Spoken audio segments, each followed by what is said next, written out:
আব্বু একটাবার বোঝার চেষ্টা করো। উনি হলেন আমার কলেজের বড় আপু। এখন যদি আমাদের কলেজে কোনোভাবে জানাজানি হয়ে যায় যে ওনার সাথে আমার বিয়ে হয়েছে, তবে আমাদের দুজনের রেপুটেশনের কি অবস্থা হবে একবার ভেবে দেখেছো? জুনিয়র হয়ে সিনিয়রকে বিয়ে করছি শুনলে ফ্রেন্ডরা হাসাহাসি করে আমায় মেরে ফেলবে। রেপুটেশন? কিসের রেপুটেশন? তুমি আমাকে রেপুটেশন শেখাচ্ছ? আমি বলেছি সেটাই হবে। সবার আগে আমার বন্ধু রেপুটেশন আমার কাছে বড়। তাই বলে তুমি তোমার বন্ধুর রেপুটেশন বাঁচাতে গিয়ে আমাকে এইভাবে বলি দিয়ে দেবে? নিজের ছেলের কথা একবারও ভাবলে না? আকাশ, তুমি কিন্তু এবার অনেক বেশি বাড়িয়ে বলছো। আমি যেটা ডিসিশন নিয়েছি সেটাই ফাইনাল। কিন্তু আব্বু। কোনো কিন্তু নয়। আমি আর একটা কথা শুনতে চাই না। তাড়াতাড়ি রেডি হয়ে নাও। তোমার বিয়ে আজই হবে এবং এই মুহূর্তে। আকাশকে আর কোনো কথা বলার সুযোগ না দিয়ে তার বাবা ঘর থেকে গটগট করে বেরিয়ে গেলেন। তিনি সোজা নিচে চলে গেলেন যেখানে তিথির বিয়ের আয়োজন করা হয়েছিল। তিথি ইন্টার সেকেন্ড ইয়ার পড়ে আর আকাশ ফার্স্ট ইয়ারে। তিথি যেমন সুন্দরী তেমনি অসম্ভব ইন্টেলিজেন্ট। পুরো কলেজ তার ফ্যান, আর আকাশ হলো খেলাধুলায় ফেমাস। তার দুজনকে নামে চিনলেও কখনো আহামরি কোনো পরিচয় ছিল না। তবে আকাশ মনে মনে তিথিকে পছন্দ করত, কিন্তু কখনো প্রকাশ করেনি। তিথির বিয়ের খবর শুনে আকাশের মনটা আগে থেকেই খারাপ ছিল, কিন্তু এখন পরিস্থিতি যা দাঁড়িয়েছে তাতে সে চরম অবাক। বিয়ের আসরে হুট করে বরপক্ষ ফোন দিয়ে জানিয়ে যায় তারা আসবে না। কেন আসবে না তার কোনো সঠিক কারণও তারা জানায়নি। হুট করে বিয়ে ভেঙে যাওয়ায় তিথির বাবা কান্নায় ভেঙে পড়েন। আকাশের বাবা বন্ধুর এই দুর্দিন সহ্য করতে না পেরে ঘোষণা দেন বন্যা আসলে নেই, তার ছেলে আকাশই হবে তিথির বর। তিথির বাবা বন্ধুর এমন মহানুভবতায় চোখের পানি মুছতে মুছতে রাজি হয়ে যান। আকাশ যখন নিজের রুমে হতভম্ব হয়ে বসেছিল, ঠিক তখনই তার মা ঘরে ঢুকলেন এবং আকাশে কাঁধে আলতো করে হাত রাখলেন। বাবা আকাশ, মেয়েটা কিন্তু মোটেও খারাপ না। বেশ চঞ্চল হলেও মনটা খুব পরিষ্কার। আমি তো ওকে চোখের সামনে বড় হতে দেখেছি। কিন্তু আম্মু, পরিচিত হওয়া এক জিনিস আর বিয়ে করা অনেক বড় একটা দায়িত্ব। আমরা কলেজের জুনিয়র সিনিয়র, এটা লোকে কিভাবে নেবে? পাগল ছেলে তোরা তাও তো পাগল ছেলে তোরা তাও তো একে অপরকে চিনিস। তোমার আব্বুর সাথে যখন আমার বিয়ে হয় তখন আমরা কেউ কাউকে চিনতাম না। কই আমাদের সংসার কি চলছে না? দেখতে দেখতে তো 25টা বছর কাটিয়ে দিলাম একসাথে। ভালোবাসা কি আমাদের মধ্যে কম আছে? মায়ের কথা শুনে আকাশ বুঝতে পারল যে তার মা বাবা যেহেতু রাজি, সেখানে তার অমত দেওয়ার কিছু নেই। আর তিথি মেয়েটা তো খারাপ না। এখন আকাশের ভেতরে একটা অদ্ভুত অ্যাটিটিউড কাজ করছে। কলেজের ক্রাশ এখন তার বউ হতে চলেছে। পুরো কলেজ যার জন্য পাগল, সে এখন শুধুই তার হয়ে থাকবে। বিয়ের আনুষ্ঠানিকতা খুব দ্রুত শেষ হয়ে গেল। কোনো প্রতিবাদ বা আপত্তি আর টিকল না। কাজে যখন কবুল বলতে বললেন, আকাশের বুকটা একবার কেঁপে উঠল। সে শান্ত গলায় সায় দিল। অন্যদিকে তিথি পাথরের মতো বসেছিল। তার যে ছেলেটাকে সে কাল পর্যন্ত পিচ্চি জুনিয়র ভাবত, আজ তাকে স্বামী হিসেবে মেনে নিতে হলো। বাসর ঘরের দরজাটা যখন বন্ধ হলো তখন আকাশের হৃৎপিণ্ড যেন ড্রামের মতো বাজছে। সামনের বিছানায় কোণে সাজে বসে আছে কলেজের সেই ফেমাস সিনিয়র আপু। আকাশ ধীর পায়ে গিয়ে তিথির সামনে দাঁড়াতেই তিথি ঘোমটা সরিয়ে কড়া চোখে তাকালো। শোনো আকাশ, বেশি কাছে আসার চেষ্টা করবে না। আমি তোমার সিনিয়র, সেটা ভুলে যেও না। এই বিয়েটা সির্ফ পরিস্থিতির চাপে হয়েছে। কলেজের সিনিয়র হতে পারেন তিথি আপু, কিন্তু এই ঘরের ভেতরে আপনি এখন আমার বউ। আর বউকে কিভাবে হ্যান্ডেল করতে হয় সেটা আমার ভালোই জানা আছে। হোয়াট? তোমার তো সাহস কম না আকাশ? আমার সাথে মুখে মুখে মুখ মেলাচ্ছ? বিয়ে যখন হয়েই গেছে তখন কলেজের রিলেশনটা না হয় কলেজের গেটেই ফেলে আসতেন। এখন তো আমি আপনার স্বামী, তাই না? তিথির আগে আর বিস্ময়ে আকাশের দিকে তাকিয়ে রইল। এই শান্তশিষ্ট জুনিয়র ছেলেটার গলায় এমন কনফিডেন্স সে আগে কখনো দেখেনি। বাসঘরের নিস্তব্ধতা ভেঙে তিথি করা শাসন আকাশকে কিছুটা চমকে দিল। সে দ্রুত নিজেকে সামলে নিল। সারাদিনের ধকল আর বিয়ে ভেঙে যাওয়ার নাটকীয়তা আকাশকে মানসিকভাবে ক্লান্ত করে দিয়েছিল, কিন্তু এখন তিথির এই স্নেহ সুলভ আচরণ দেখে আকাশের জেদ চেপে গেল। সে ঠিক করলো এই গম্ভীর পরিবেশটাকে একটু খোঁচা মেরে হালকা করবে। আকাশ আলতো করে বিছানার এক কোণেই বসলো। এই যে মিস্টার জুনিয়র, তোমাকে আমি এক পাও এগোতে বারণ করেছি না? ওখানে বসলে কেন? দূরে গিয়ে দাঁড়াও। একদম আমার কাছে আসার চেষ্টা করবে না। বাহ, নিজের ঘরে নিজের বিছানায় বসতেও এখন আপনার পারমিশন লাগবে নাকি? আর কতক্ষণ এভাবে রেগে থাকবেন তিথি আপু? আপনার কি মনে হয় না এখন আমাদের একটু রিল্যাক্স হওয়া দরকার? সারাদিন তো কম নাটক হলো না। রিল্যাক্স মানে কি? শোনো আকাশ, খবরদার আমাকে তিথি আপু বলে ডাকবে না। কলেজে যখন সবাই জানবে যে আমার জুনিয়রের সাথে আমার বিয়ে হয়েছে, তখন আমার মান সম্মান কোথায় থাকবে ভেবেছো? তুমি জাস্ট একটা পিচ্চি ছেলে আমার কাছে, এর বেশি কিছু নও। আপনি বারবার কলেজের দোহাই দিচ্ছেন কেন বলুন তো? কলেজের বাইরে আমরা এখন স্বামী স্ত্রী, আর আপনি বলছেন আমি পিচ্ছি। আচ্ছা, একজন পিচ্চি ছেলে কি পারে কোনো মেয়েকে এইভাবে উদ্ধার করতে? বর না আসায় আপনি তো প্রায় কেঁদেই দিচ্ছিলেন। তখন এই পিচ্চি ছেলেই কিন্তু আপনার মান আর আপনার বাবার সম্মান বাঁচিয়েছে। সেটা ভুলে গেলে চলবে? একদম বেশি কথা বলবে না আকাশ। আমি মোটেও কাঁদছিলাম না, আমি তো মনে মনে খুশি হয়েছিলাম যে ওই বিপদ বিদায় হয়েছে, ওই আপদ বিদায় হয়েছে। কিন্তু তোমার মতো একটা ইমেচুর ছেলের সাথে সারা জীবন পাল্লা দিতে হবে, এটা স্বপ্নেও ভাবিনি। ইম্যাচিওর? আচ্ছা ঠিক আছে, তাহলে দেখা যাক একজন ইম্যাচিওর স্বামী তার সিনিয়র বউকে কিভাবে শাসন করে। আপনি কি জানেন তিথি, আপনাকে রাগলে কিন্তু বেশ কিউট লাগে। বিশেষ করে আপনার এই নাকের ডগায় যখন রাগ জমে থাকে, তখন ইচ্ছে করে ওটা একটু টেনে দেই। তোমার এত বড় সাহস আকাশ, তুমি আমার নাক টেনে দেবে? তুমি কিন্তু লিমিট ক্রস করছো। আমি এই মুহূর্তে এই বাড়ি থেকে চলে যাব, দেখি কে আটকায়। যেতে পারেন, দরজা খুলেই আছে। তবে মনে রাখবেন, বাইরে এখন রাত 2টো বাজে, আর গেটের কাছে আমার আব্বু পাহারা দিচ্ছে। আপনি বেরোলে তো আব্বু ভাববে আমি হয়তো আপনাকে কিছু বলেছি। তখন কিন্তু আমার চেয়ে আপনার অবস্থা বেশি খারাপ হবে। আব্বুর রাগ তো চেনেনি। তিথিরাকে ফুসতে ফুসতে ড্রেসিং টেবিলের সামনে গিয়ে দাঁড়ালো। সে বুঝতে পারছে আকাশের সাথে তর্কে জেতা এখন অত সহজ নয়। আকাশ মনে মনে বেশ আনন্দ পাচ্ছে। তিথির এই অসহায় রাগ আর গালে ফুলে থাকা মুখটা তাকে মুগ্ধ করছে। সে বালিশটা টেনে নিয়ে আরাম করে শুয়ে তিথির দিকে তাকায়। আচ্ছা তিথি, একটা কথা সত্যি করে বলুন তো, আপনার ওই হবু বর কেন পালালো? সে কি আগে থেকেই জানতো যে তার হবু বউ সারাক্ষণ বাঘিনীর মতো গর্জন করে? নাকি সে আপনার কলেজের ওই খতরনাক ইমেজের কথা শুনে ভয় পেয়ে গেছে? আকাশ, তুমি কি আজ আমার হাতে মার খাবে? ও কেন আসেনি সেটা ওর ব্যাপার, আর আমি বাঘিনী কি না সেটা তোমার সময় মতো তোমাকে বুঝিয়ে দেব। এই বিছানাটা আজ আমার, তুমি সোফায় গিয়ে ঘুমাও। সোজা কথা। সোফায়? সরি আপু, সোফাটা বেশ ছোট, আপনার লম্বা হাত পা ওখানে ধরবে না। তাছাড়া বিয়ের প্রথম রাতে বর সোফায় ঘুমালে লোকে শুনলে কি ভাববে? আপনি বরং এক কাজ করুন, মাঝখানে এই কোলবালিশটা থাকুক, আমি ওই পাশে, আপনি এই পাশে, ব্যাস ঝামেলা শেষ। কোনোভাবেই না, আমি তোমার সাথে এক বিছানায় থাকবো না। তুমি এক্ষুনি নিচে যাও অথবা বারান্দায় গিয়ে বসো। কেন? আমাকে কি খুব ভয় পাচ্ছেন? নাকি ভয় পাচ্ছেন যে এই পিচ্চি জুনিয়রটা আপনার মন কেড়ে নেবে? আপনার হার্টবিট তো আমি এখান থেকেই শুনতে পাচ্ছি তিথি। এতে ভয় পাওয়ার কিছু নেই, আমি বাঘ নই। ফালতু কথা বলবে না একদম। আমি কাউকে ভয় পাই না, তুমি জাস্ট আমাকে ডিস্টার্ব করছো। আমি ঘুমাতে চাই। আচ্ছা ঠিক আছে, ডিস্টার্ব করব না।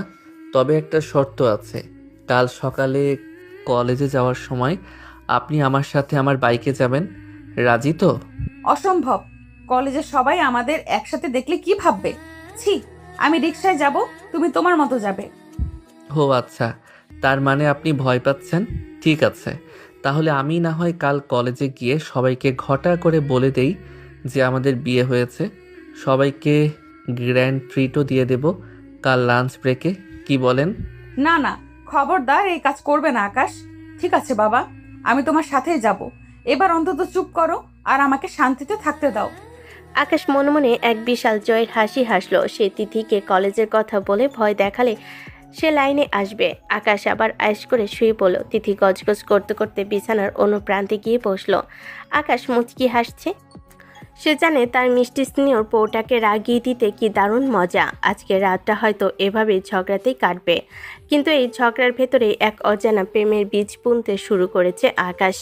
ভোরের আলো জানালার ফাঁক দিয়ে আসতে তিথির ঘুমটা ভেঙে গেল। কিছুক্ষণ সময় লাগলো তার বুঝতে যে সে নিজের বাড়িতে নেই, বরং তার কলেজের 1 বছরের জুনিয়র আকাশের ঘরে তার বউ হয়ে আছে। তিথি আড়মোড়া ভেঙে উঠে দেখলো আকাশ পাশে নেই। সে দ্রুত ফ্রেশ হয়ে নিচে নেমে এলো। তিথির মনে একটা অজানা ভয় ছিল যে শাশুড়ি হয়তো তাকে কাজ নিয়ে কথা শোনাবে, কিন্তু ড্রয়িং রুমে পা রাখতেই তার সেই ভয়টা শান্তিতে বদলে গেল। আরে তিথিমা, তুমি উঠে গেছো? এত সকালে ওঠার কি দরকার ছিল বলো তো? তুমি যাও, আরো কিছুক্ষণ আরাম করো, আমি তোমার জন্য নাস্তা রেডি করছি। না না আম্মু, আপনি একাই কাজ করছেন আর আমি শুয়ে থাকবো? আমাকে বলুন কি করতে হবে, আমি আপনাকে সাহায্য করছি। তিথিমা, এই বাড়িতে কোনো কাজের চাপ নেই। তুমি এখন আমাদের মেয়ে। যাও, ড্রয়িং রুমে গিয়ে বসো। আকাশের মা, মামনি কি খেতে পছন্দ করে সেটা জেনে নিয়েছো তো? ওকে একদম নিজের মেয়ের মতন আগলে রাখবে। তিথি অবাক হয়ে দাঁড়িয়ে রইল। তার নিজের বাবা মায়ের অভাব সে এক মুহূর্তের জন্য বোধ করল না। আকাশের বাবা মা তাকে এমনভাবে আপন করে নিলেন যে তিথির চোখের কোণে আনন্দ অশ্রু চলে এলো। ঠিক তখনই আকাশ তোয়ালে দিয়ে মাথা মুছতে মুছতে ড্রয়িং রুমে ঢুকলো এবং এই দৃশ্য দেখে এক ভুরু কুঁচকে হাসলো। ও, তার মানে সকালেই তল্পা গুছিয়ে এই বাড়িতে নিজের আধিপত্য বিস্তার শুরু হয়ে গেছে। আব্বু আম্মু, তোমরা তো দেখছি আমাকে পাত্তাই দিচ্ছ না। এখন তো একটা মেয়ে পেয়ে ছেলেকে একদম ভুলেই গেলে। তুই আবার হিংসে করছিস কেন রে? তিথি আমাদের বাড়ির লক্ষ্মী হয়ে এসেছে। এখন থেকে বাড়ির সব আদর শুধু ওর জন্য। তোর জন্য নাস্তার প্লেটে আজ শুধু বড় একটা শূন্য থাকবে।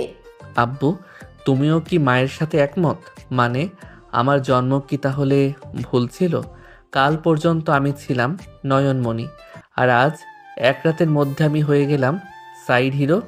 মা তো দেখছি তিথির সাথে যেভাবে আদিক্ষেতা করছে, মনে হচ্ছে তিথি তোমাদের আসল সন্তান আর আমি রাস্তা থেকে কুড়িয়ে আনা কেউ। বেশি নাটক করিস না তো আকাশ। তিথি এই বাড়ির নতুন বউ। তাছাড়া ও পড়াশোনায় কত ভালো। তুই তো সারা দিন বল নিয়ে মাঠে পড়ে থাকিস। ওর থেকে অন্তত কিছু শেখ। আর হ্যাঁ, তিথির দিকে নজর দিয়ে বলছি, তুই ওকে হিংসে করা বন্ধ কর। শুনলে তো আকাশ, এখন থেকে আমার কথা মানলে হয়তো 2-1 পিস নাস্তা পেতেও পারো। আম্মু, আকাশ মনে হয় সত্যিই অনেক জেলাস ফিল করছে। উফ তিথি আপু, থুরি তিথি ম্যাডাম, আপনার এই ভিক্টোরি স্মাইলটা না একদম ভালো লাগছে না।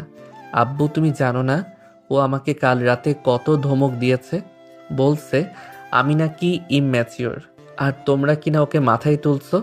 তাতে কি হয়েছে? বউ বড় হয়েছে তো ভালোই হয়েছে। তোকে একটু মানুষ করতে পারবে।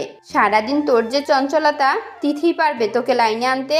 যা এখন গিয়ে ভালো করে ড্রেস পরে আয়, তোদের তো আবার কলেজ আছে। আকাশ গজগজ করতে করতে নাস্তার টেবিলে গিয়ে বসলো। নাস্তার টেবিলে বসেও তিথির সাথে তার চোখের লড়াই চলল। আকাশ দেখলো তার পছন্দের আলু পরোটা আম্মু সব থেকে বেশি তিথির প্লেটে তুলে দিচ্ছে। আকাশ মুখটা বাংলা পাঁচের মতো করে চেয়ে রইল। আম্মু, আমার আলু পরোটা কোথায়? আমি কি আজ বায়ু খেয়ে কলেজে যাব? এই তো দিচ্ছি বাবা, তবে তিথি আগে খাবে। ও আমাদের মেহমান প্লাস বাড়ির বউ। তুই একটু ধৈর্য ধর। ধৈর্য ধরতে ধরতে তো আমার পেট পিঠের সাথে লেগে যাচ্ছে। তিথি, আপনি তো দেখছি দারুণ পলিটিক্স শিখছেন। সকালে আসতে আব্বু আম্মুকে হাত করে নিলেন। এটাকে পলিটিক্স বলে না আকাশ, এটাকে বলে গুড রিলেশন। তুমি তো আবার জুনিয়র, এসব বুঝবে না। আম্মু, আপনার হাতের পরোটাটা কিন্তু দারুণ হয়েছে। তিথিমা, খাওয়া শেষ হলে রেডি হয়ে নাও। আকাশ আজ তোমায় কলেজে দিয়ে আসবে। আকাশ সাবধান, তিথিকে ঠিক মতন কলেজে নিয়ে যাবি এবং সাবধানে নিয়ে আসবি। খবরদার, পথে যেন কোনো ঝামেলা না হয়। আর শোন, কলেজের কেউ যেন বুঝতে না পারে তোরা ঝগড়া করেছিস। আব্বু, আমি কেউ ড্রাইভার নাকি? ও তো একা রিক্সায় যেতে পারে। তাছাড়া আমাদের কলেজে জানাজানি হলে তো সিন ক্রিয়েট হবে। আমি ওসব কিছু শুনতে চাই না। তুই আমার বাইক নিয়ে যাবি, এটাই আমার আদেশ। এখন আর কোনো কথা নয়, তাড়াতাড়ি বেরো। আকাশ বুঝতে পারলো আজ তার আর নিস্তানি। সে তিথির দিকে আর চোখে তাকালো। তিথি তখন একটা বিজয়ের হাসি দিয়ে তার দিকে তাকিয়ে আছে। আকাশ মনে মনে ভাবলো, দাঁড়াও ম্যাডাম, বাইকে তো উঠবেন, তখন এমনভাবে চালাবো যে আপনি আমাকে জড়িয়ে ধরতে বাধ্য হবেন। তখন বুঝবেন জুনিয়রের ক্ষমতা। তিথিও মনে মনে ভাবছিল কলেজে আজকে দিনটা কিভাবে পার হবে। আকাশের লাল রঙের স্পোর্টস বাইকটা বারান্দায় স্টার্ট দিয়ে দাঁড়িয়ে আছে। আকাশ হেলমেট পরে আয়নায় নিজের চুলগুলো একবার দেখে ঠিক করে নিল। মনে মনে তার দুষ্টামি বুদ্ধি তখন তুঙ্গে। তিথি খুব সাবধানে পা ফেলে নিচে নেমে এলো। হালকা নীল রঙের সালোয়ার কামিজে তাকে আজ অসম্ভব সুন্দর লাগছে। সে একবার আকাশের দিকে তাকিয়ে আবার দ্রুত চোখ সরিয়ে নিল। তার মনে একটা অজানা ভয় কাজ করছে, কারণ আকাশকে সে যতটুকু চেনে তাতে ছেলেটা যে শান্ত হয়ে বাইক চালাবে না সেটা তার ভালো করেই জানা। কি হলো তিথি ম্যাডাম, এভাবে মূর্তি হয়ে দাঁড়িয়ে আছেন কেন? শুভ লগ্ন তো পার হয়ে যাচ্ছে, তাড়াতাড়ি উঠে বসুন। দেরি হলে কিন্তু আপনার প্রিয় লেকচারার ক্লাসে ঢুকতে দেবে না। তখন আবার প্রক্সি দেওয়ার জন্য এই জুনিয়রকেই খুঁজতে হবে। শোনো আকাশ, আমি তোমার পেছনে বসছি ঠিকই, কিন্তু একদম দূরত্ব বজায় রেখে চালাবে। আর হ্যাঁ, স্পিড যেন 40-এর উপরে এক চুলো না যায়। যদি দেখি বেশি জোরে চালাচ্ছ, আমি কিন্তু চলন্ত বাইক থেকেই লাফ দেব, মনে থাকে যেন। আচ্ছা বাবা, আচ্ছা, আপনি বসুন তো আগে। আমি কি আর আপনার মতো অত পাকা ড্রাইভার নাকি? আমি তো আপনার চোখে স্রেফ এক ইমম্যাচিওর জুনিয়র। আমার উপর একটু ভরসা রাখলে কি খুব ক্ষতি হবে? তিথি কোনো মতে বাইকের এক কোণায় একটু দূরত্ব রেখে বসলো। আকাশ মনে মনে হাসলো এবং মনে মনে বলল, এবার বাঘিনীকে জব্দ করার পালা। বাইকটা মেন রোডে ওঠাতে আকাশ হঠাৎ করে গিয়ার বাড়িয়ে দিল। হু করে বাতাসের শব্দ কানে আসতে লাগলো আর বাইকের স্পিড মিটার 70-80 ছাড়িয়ে গেল। তিথি সিট আঁকড়ে ধরে চেষ্টা করলো, কিন্তু বাতাসের প্রচণ্ড ঝাপড়ে সে নিজেকে সামলাতে পারল না। আকাশ, আকাশ বলছি বাইক থামাও। এত জোরে কেন চালাচ্ছ? আমার খুব ভয় লাগছে আকাশ, প্লিজ স্পিড কমাও। তোমার পায়ে পড়ি। তুমি কি আমাকে মেরে ফেলার প্ল্যান করছো? কি বললেন? বাতাস খুব বেশি? আমি কিচ্ছু শুনতে পাচ্ছি না। আপনি বোধহয় আমার চালানো খুব এনজয় করছেন, তাই না? আর একটু স্পিড বাড়ালে কেমন হয় তিথি ম্যাডাম? আকাশ বাইকের গতি কমানোর বদলে আরো বাড়িয়ে দিল। সামনে একটা ছোট্ট গর্ত আসতে সে ইচ্ছে করে খুব জোরে ব্রেক কষল। তিথি নিজেকে সামলাতে না পেরে ছিটকে গিয়ে সজোরে আকাশের পিঠের উপর আছড়ে পড়ল। ভয়ে আর আতঙ্কে সে আকাশের কোমর জড়িয়ে ধরে তার পিঠের সাথে লেপ্টে রইল। তার হৃৎপিণ্ড তখন থরথর করে কাঁপছে। আকাশ, দোহাই তোমার, আমি মরে যাবো এভাবে চালালে। প্লিজ একটু দয়া করো, বাইকটা আস্তে চালাও। আমি আর কখনো তোমাকে নিয়ে মশকরা করব না, আর কখনো তোমাকে ছোট বলে খ্যাপাবো না। তুমি যা বলবে আমি তাই শুনবো, শুধু বাইকটা সাবধানে চালাও। সত্যি তো? আর কখনো বলবেন না যে আমি জুনিয়র বলে কিছু বুঝি না? আর কখনো আমাকে ওভাবে ধমক দিয়ে কথা বলবেন না তো? যদি কথা দেন তবেই স্পিড কমাবো। না না, কখনো করবো না, প্রমিস করছি। শুধু আমাকে নিরাপদে কলেজে পৌঁছিয়ে দাও। আমার বুক ফেটে যাচ্ছে আকাশ, প্লিজ থামো। তিতির এই অসহায় আর ভয়ার্ত কণ্ঠস্বর শুনে আকাশের মনের ভেতর এক অদ্ভুত ভালো লাগা কাজ করলো। সে বাইকের গতি কিছুটা কমিয়ে দিল, কিন্তু তার দুষ্টু বুদ্ধি এখনও পুরোপুরি মেটেনি। সে দেখল তিথি ভয় এখনও তাকে শক্ত করে জড়িয়ে ধরে আছে। তিথির গায়ের মিষ্টি সুবাস আর তার শরীরের উষ্ণতা। আকাশের পিঠে এক বিদ্যুৎ তরঙ্গ খেলে গেল। আকাশ ইচ্ছে করে আবার রাস্তার মাঝখানে বারবার ছোট ছোট ব্রেক কষতে শুরু করলো। প্রতিবার ব্রেকে তিথি আরও নিবিড়ভাবে আকাশকে জাপটে ধরছিল। সরি তিথি, এই রাস্তার অবস্থা যে আজ এত খারাপ কেন কে জানে। বারবার ব্রেক কষতে হচ্ছে। আপনার কি খুব বেশি অসুবিধা হচ্ছে? চাইলে আপনি নামতে পারেন, তবে বাকি পথ হেঁটে যেতে হবে। তুমি কি ইচ্ছে করে এসব করছো আকাশ? আমি বুঝতে পারছি তুমি আমাকে জব্দ করার চেষ্টা করছো, কিন্তু বিশ্বাস করো, আমার হাত পা ভয়ে জমে গেছে। তুমি আর একটু আস্তে চালাও। ছি, আপনি আমাকে এখনো সন্দেহ করছেন? আমি তো আপনাকে সেফলি নিয়ে যাওয়ার আপ্রাণ চেষ্টা করছি। আপনি বরং আমাকে আরও একটু শক্ত করে ধরে রাখুন, যাতে ঝাঁকুনিতে পড়ে না যান। আমার পিঠ শক্ত আছে, আপনি ভরসা রাখতে পারেন। তিথি বুঝতে পারলো আকাশ তাকে ইচ্ছে করে নাজেহাল করছে, কিন্তু এই মুহূর্তে তার প্রতিবাদ করার মতো শক্তি নেই। দুজনের মধ্যে এক অদ্ভুত নিস্তব্ধতা আর বিব্রতকর পরিস্থিতি তৈরি হলো। তিতির বুকের ধকপকানি আকাশ নিজের পিঠে স্পষ্ট অনুভব করতে পারছে। দুজনের শরীর যখন একে অপরের সাথে নিবিড়ভাবে মিশে আছে, তখন এক অজানা রোমাঞ্চ আর ভালো লাগা তাদের ঘিরে ধরল।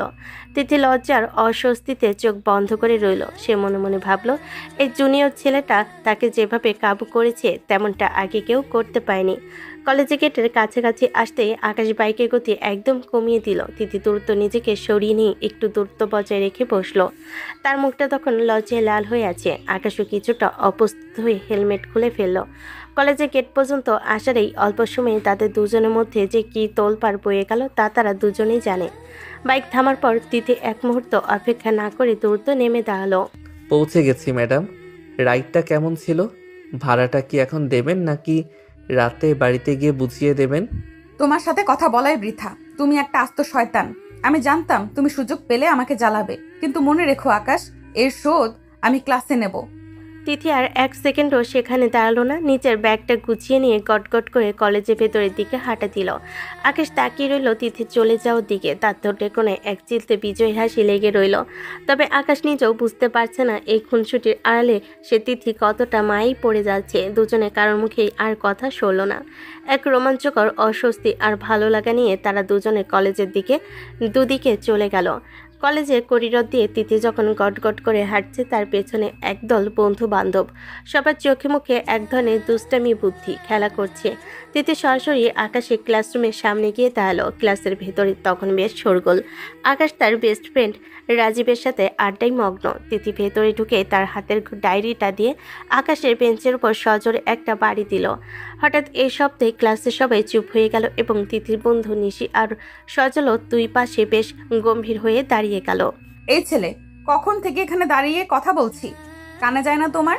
সিনিয়ররা ক্লাসে ঢুকেছে আর তোমরা দুই বন্ধু নিজেদের দুনিয়ায় মত্ত আছো। কলেজের সাধারণ শিষ্টাচার কি ভুলেই গেছো নাকি আকাশ? ঠিক বলেছিস তিথি, আজকালকার জুনিয়রদের মধ্যে এরকম ম্যানার্স নেই। আকাশ, তুমি তো আবার স্পোর্ট নিয়ে খুব গর্ব করো, তো আমাদের দেখেও না দেখার ভান করছো কেন? আমরা কি এখানে বাতাস খেতে এসেছি? তোমার রেসপেক্ট কি শুধু মাঠেই সীমাবদ্ধ?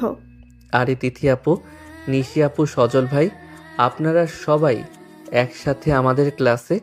আসলে আমরা একটু দরকারি কথা বলছিলাম, তাই হয়তো খেয়াল করিনি।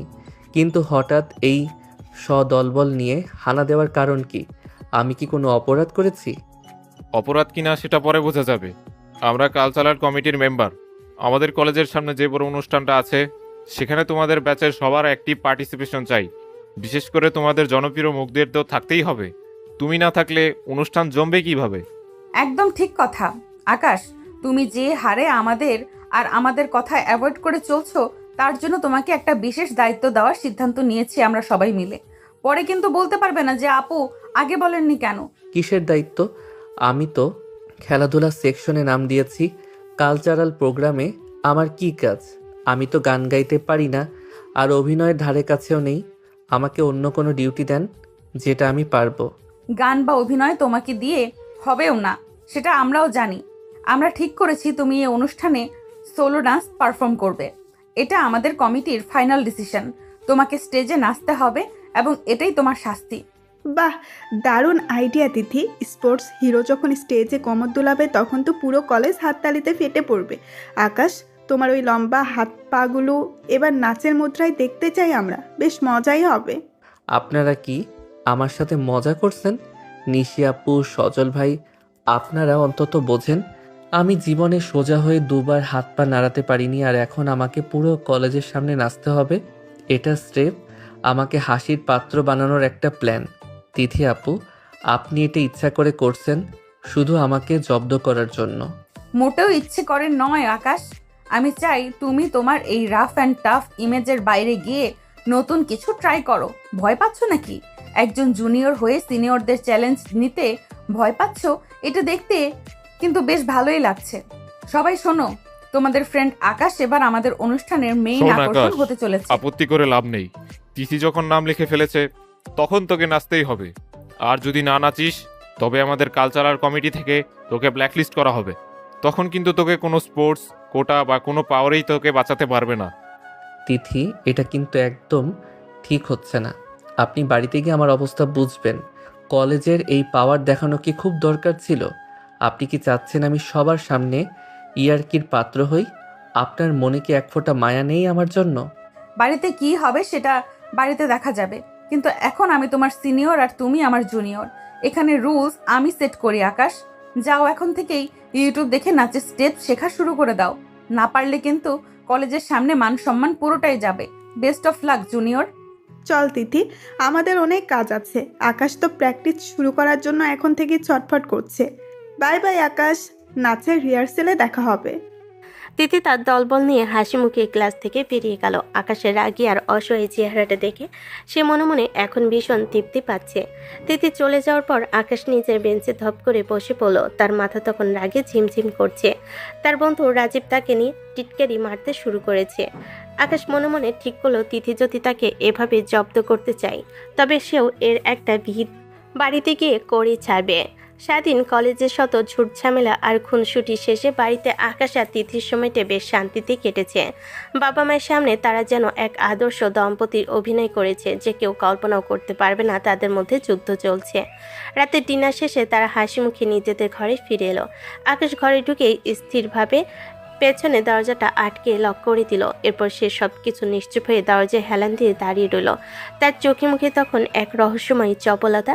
সে মনে মনে একটা দারুণ বুদ্ধি হাতড়ে পেয়েছে। হঠাৎ তার ঠোঁটের কোণে এক চিলতে শয়তানি হাসি ফুটে উঠল এবং সে ধীর পায়ে তিথির দিকে এগোতে শুরু করলো। আকাশ, তুমি এইভাবে রোবটের মতো তাকিয়ে আছো কেন? আর আমার দিকে এইভাবে এগোচ্ছ কেন? তুমি ড্রেসিং টেবিলের সামনে থেকে সরো, আমি চুলটা ঠিক করব। ওখানেই থামো বলছি।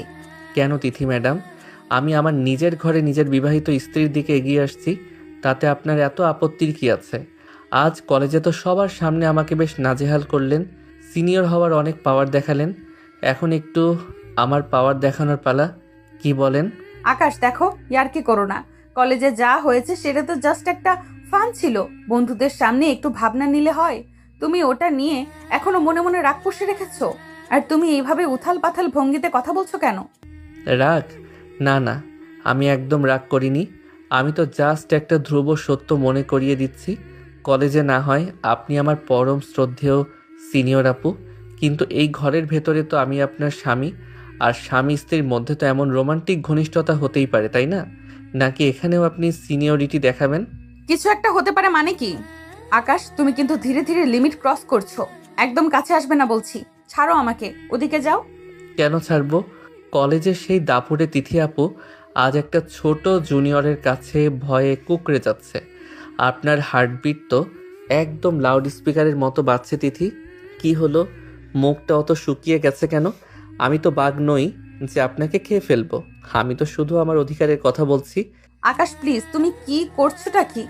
বাড়ির বাকিরা যদি কোনোভাবে টের পায় তবে কি ভাববে? তুমি কি পাগল হয়ে গেছো? আমি কিন্তু চিৎকার করব। চিৎকার করে লাভ নেই, দরজা মজবুতভাবে লক করা।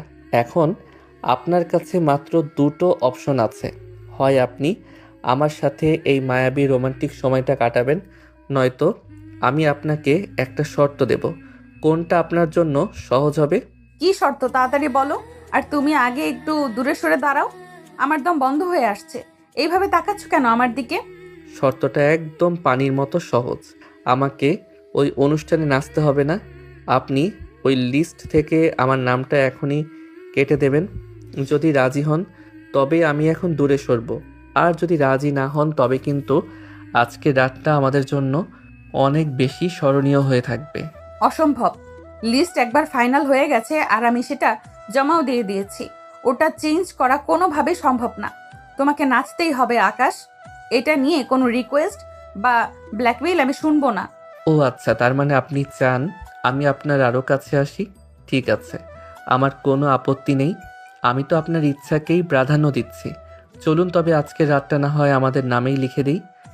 আকাশ তিথির গলার কাছে নিজের মুখ নামিয়ে আনতে তিথি ভয়ে আর তীব্র লজ্জায় চোখ বন্ধ করে ফেল।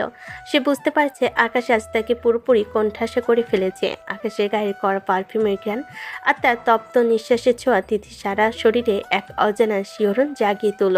তিথির দেহের সাথে পিঠ ঠেকে গেছে, পালানোর আর কোনো পথ নেই। ঠিক আছে, ঠিক আছে, থামো আকাশ, আমি হার মানছি। তোমাকে আমি ওই নাচের লিস্ট থেকে মুক্তি দিচ্ছি। মানে তোমাকে আমি নিজে নাচ শেখাবো। তোমাকে একটা হাসির পাত্র হতে হবে না। তোমাকে একা হাসির পাত্র হতে হবে না। আমি নিজে তোমাকে প্র্যাকটিস করাবো এবং প্রয়োজনে তোমার সাথেই পারফর্ম করব। এখন তো খুশি? এবার দোহাই তোমার, আমার সামনে থেকে একটু সরো। এই তো লক্ষ্মী মেয়ের মতো কথা বলেছেন তিথি ম্যাডাম। প্রমিস তো? কাল থেকে কিন্তু আপনি আমার অফিসিয়াল ড্যান্স টিচার। আর টিচার যদি ক্লাসে ফাঁকি দেয় বা বেশি শাসন করে তবে কিন্তু এই স্বামী তার অধিকার আদায় করতে আবার ফিরে আসবে, মনে থাকবে তো? তুমি একটা আস্ত শয়তান আকাশ। আমি জীবনেও ভাবিনি তুমি এইটুকু একটা জেদ মেটানোর জন্য এতটা নিচুতলার রোমান্টিক ব্ল্যাকমেল করবে। জাস্ট আমাকে বিপদে ফেলে নিজের কাজ হাসিল করলে। এটাকে ব্ল্যাকমেইল বলে না তিথি, এটাকে বলে বুদ্ধির লড়াই। কলেজের দাপুটে সিনিয়র আপুকে ঘরের কোণে কাবু করার মজাই আলাদা। এখন শান্তিতে ঘুমান। কাল থেকে কিন্তু আমাদের ব্যক্তিগত ড্যান্স ক্লাস শুরু হবে, আর সেখানে আমি কিন্তু খুব দুষ্টু ছাত্র হব। তিথি রাগে আর চরম লজ্জায় লাল হয়ে ধপ করে বিছানার এক কোণায় গিয়ে বসল। সে অবাক হয়ে ভাবছে এই জুনিয়র আকাশ তাকে নাজেহাল করার এমন সব নতুন উপায় কোত্থেকে খুঁজে বের করে। আকাশ মনে মনে বিজয়ের হাসি হাসছে। সে যেমন নাচের হাত থেকে বাঁচল, তেমনি তিথিকেও এক হাত দেখে নিল। সকাল থেকে আকাশের ঘরে মিউজিক সিস্টেমটা হালকা ভলিউমে বাজছে। তিথি আজ বেশ আটঘাট বেঁধে নেমেছে আকাশকে নাচ শেখাতে। পরনে তার সাধারণ একটি সালোয়ার কামিজ হলেও চুলে হাত খোপা আর কপালে ছোট টিপটা তাকে এক অন্যরকম গাম্ভীর্য দিয়েছে। অন্যদিকে আকাশ ট্র্যাক প্যান্ট আর টি শার্ট পরে বিরস মুখে দাঁড়িয়ে আছে। তার কাছে মনে হচ্ছে এর চেয়ে রোদে পুড়ে মাঠে ক্রিকেট খেলাটাও অনেক সহজ ছিল। তিথি কোমরে হাত দিয়ে আকাশের সামনে এসে দাঁড়ালো। শোনো আকাশ, একদম মন দিয়ে শোনো। আমি তোমাকে কাল রাতে কথা দিয়েছি ঠিকই, কিন্তু তোমাকে তো অন্তত কোমরটা একটু নাড়াতে হবে। তুমি তো একদম রোবটের মতো, কাঠের পুতুলের মতো দাঁড়িয়ে আছো। আমি এখন যে স্টেপটা দেখাচ্ছি একদম হুবহু সেটা ফলো করো। 1-2 দিন এবার ডান পা সামনে দিয়ে চট করে ঘোরো। তিথি খুব সুন্দর করে হাতের মুদ্রায় একটি চমৎকার স্টেপ দেখিয়ে চট করে ঘুরে দাঁড়ালো। আকাশ হাঁ করে কিছুক্ষণ তিথি সেই ছন্দময় গতির দিকে তাকিয়ে রইল।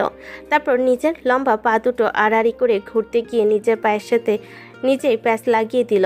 সে টাল সামলাতে না পেরে একদম ধপ করে বিছানার উপর গিয়ে পড়ল।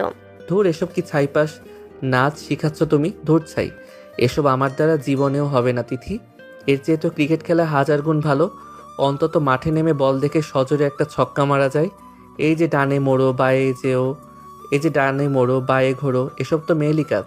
আমার কোমরের হাড় তো লোহার মতো শক্ত, ওটাকে আর আপনার মতো রবারের মতো ইচ্ছে মতো ঘুরবে নাকি? বড় বড় ছক্কা মারা তোমার জানা আছে। আকাশ, বাজে কথা একদম বন্ধ করার, জলদি উঠে দাঁড়াও। আমি তোমাকে একদম সিম্পল একটা স্টেপ দিচ্ছি, তুমি শুধু সেটা করো।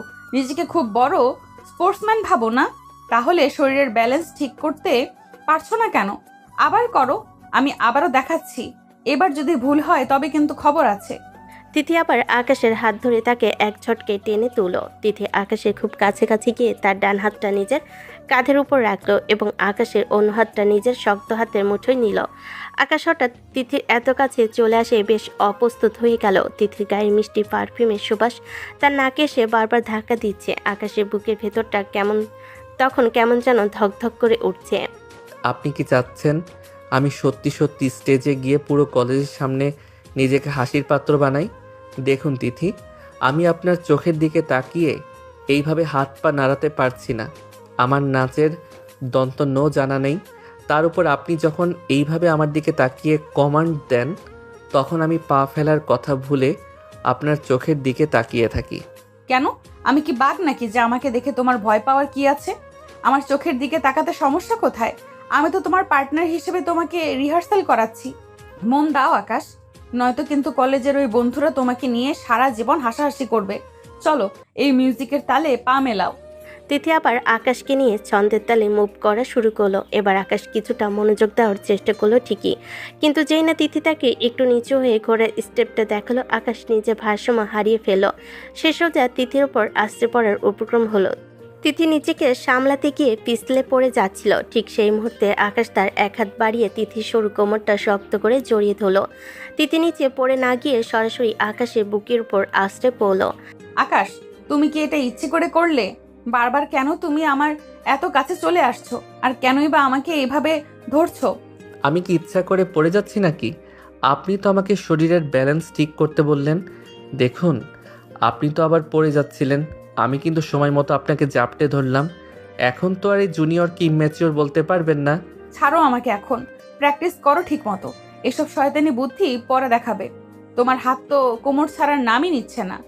আকাশ তিথিকে ছাড়ল না, বরং আরও একটু নিবিড় করে নিজের কাছে টেনে ধরলো। ঘরের জানালার পর্দাগুলো বাতাসের তালে কাঁপছে, আর তার মাঝে এই দুই জুনিয়র সিনিয়র দম্পতির মধ্যে একটু মায়া কাজ করছে। আকাশ তিথির কপালে এসে পড়া অবদ্ধ চুলগুলো আলতো করে সরিয়ে দিল। তিথি মুহূর্তের জন্য সব শাসন ভুলে আকাশের গভীর মায়াবী চোখের দিকে তাকিয়ে রইল। মনে হলো তারা যেন নাচের প্র্যাকটিস নয়, বরং জীবনের এক নতুন রোমান্টিক পাঠ শিখেছে। তিথি, আপনি যখন এইভাবে চুপ করে আমার চোখের দিকে তাকিয়ে থাকেন, তখন মনে হয় আপনাকে সারা জীবন এইভাবে জড়িয়ে ধরে রাখি। কেন জানি না, কলেজের ওই রাগী তিথি আপুর চেয়ে আমার ঘরের এই ছোট্ট অভিমানী তিথিটাকে অনেক বেশি সুন্দর লাগে। আকাশ, তুমি ইদানিং খুব বেশি ফ্লার্ট করতে শিখে গেছো। ভুলে যেও না আমি তোমার কলেজের সিনিয়রদের সাথে এইসব কথা বলতে তোমার লজ্জা করে না? আরে ভাই, সিনিয়র তো কলেজের গেট পর্যন্ত, এখানে তো আমি আপনার সব। আচ্ছা, আমাদের নাচের মিউজিকটা কি একটু বেশি রোমান্টিক হয়ে গেল না? দেখুন, আপনি আবারও তাল হারিয়ে ফেলছেন আর আমার দিকে তাকিয়ে থাকছেন। তারা আবার নাচের চেষ্টা শুরু করলো, কিন্তু কয়েক মিনিট যেতে না যেতেই তিথি আকাশে পায়ের ওপর ভুল করে পা দিয়ে দিল। তিথি নিজেকে সামলাতে না পেরে পেছনের দিকে উল্টে যাচ্ছিল। আকাশ এবার বিদ্যুৎ গতিতে তিথিকে টেনে ধরল। তিথি এবার আকাশের পাজগলায় উঠে গেল। আকাশ তাকে কোলে তুলে নিয়ে এক চক্কর ঘুরে দাঁড়ালো। তিথি দুহাত আকাশের ঘাড় শক্ত করে জাপটে ধরে আছে। আকাশ নামাও আমাকে বলছি। মা বা আব্বু দেখে ফেললে কি ভাববে বলো তো? তুমি তো দেখি নাচের বাহানায় আমাকে কোল থেকেই নামাচ্ছ না। নামাবো তো অবশ্যই ম্যাডাম, তবে তার আগে বলুন, এই জুনিয়রের সাথে ড্যান্স পারফরমেন্স করতে আপনার ভয় লাগবে না তো? নাকি কলেজের সবাই দেখলে আপনার রেপুটেশন ধুলোয় মিশে যাবে বলে আপনি চিন্তিত? ধুলোয় মিশলে মিশুক, আমার জুনিয়র যখন আমাকে এত আগলে রাখতে পারে তখন আর আমার ভয় কিসের? আকাশ, তুমি সত্যি খুব অদ্ভুত একটা ছেলে। আমি তোমাকে যত দেখি ততই অবাক হই। আকাশ তিথিকে সাবধানে নিচে নামিয়ে দিল। দুজনের মুখে তখন জয়ের এক চিলতে হাসি। তারা বুঝতে পারছে এই নাচের প্র্যাকটিস শুধু একটি অনুষ্ঠানের জন্য নয়, বরং তাদের নিজেদের মধ্যকার দূরত্ব কমিয়ে আনার এক মস্ত বড় সুযোগ। আকাশ মুচকে হাসলো আর তিথি লাজুক মুখে আবার মিউজিকটা অন করলো। আজকে দিনটা ছুটির দিন হওয়ায় আকাশ আর তিথির জন্য যেন এক আশীর্বাদ হয়ে এলো। কলেজে তাড়া নেই, ক্লাসে কোনো চাপ নেই, শুধু আছে নিজেদের মতো করে কাটানো কিছু ঘরোয়া মুহূর্ত।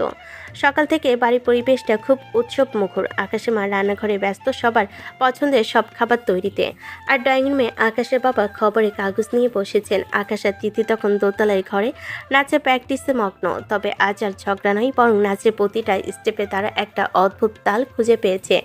বা আকাশ, আজ তো তোমার পায়ের মুভমেন্ট বেশ ভালোই হচ্ছে। গতকাল যে স্টেপটা বারবার হোঁচট খাচ্ছিলে, আজ সেটা কত স্মুথলি করলে। মনে হচ্ছে আমার ট্রেনিং সত্যিই কাজে দিচ্ছে।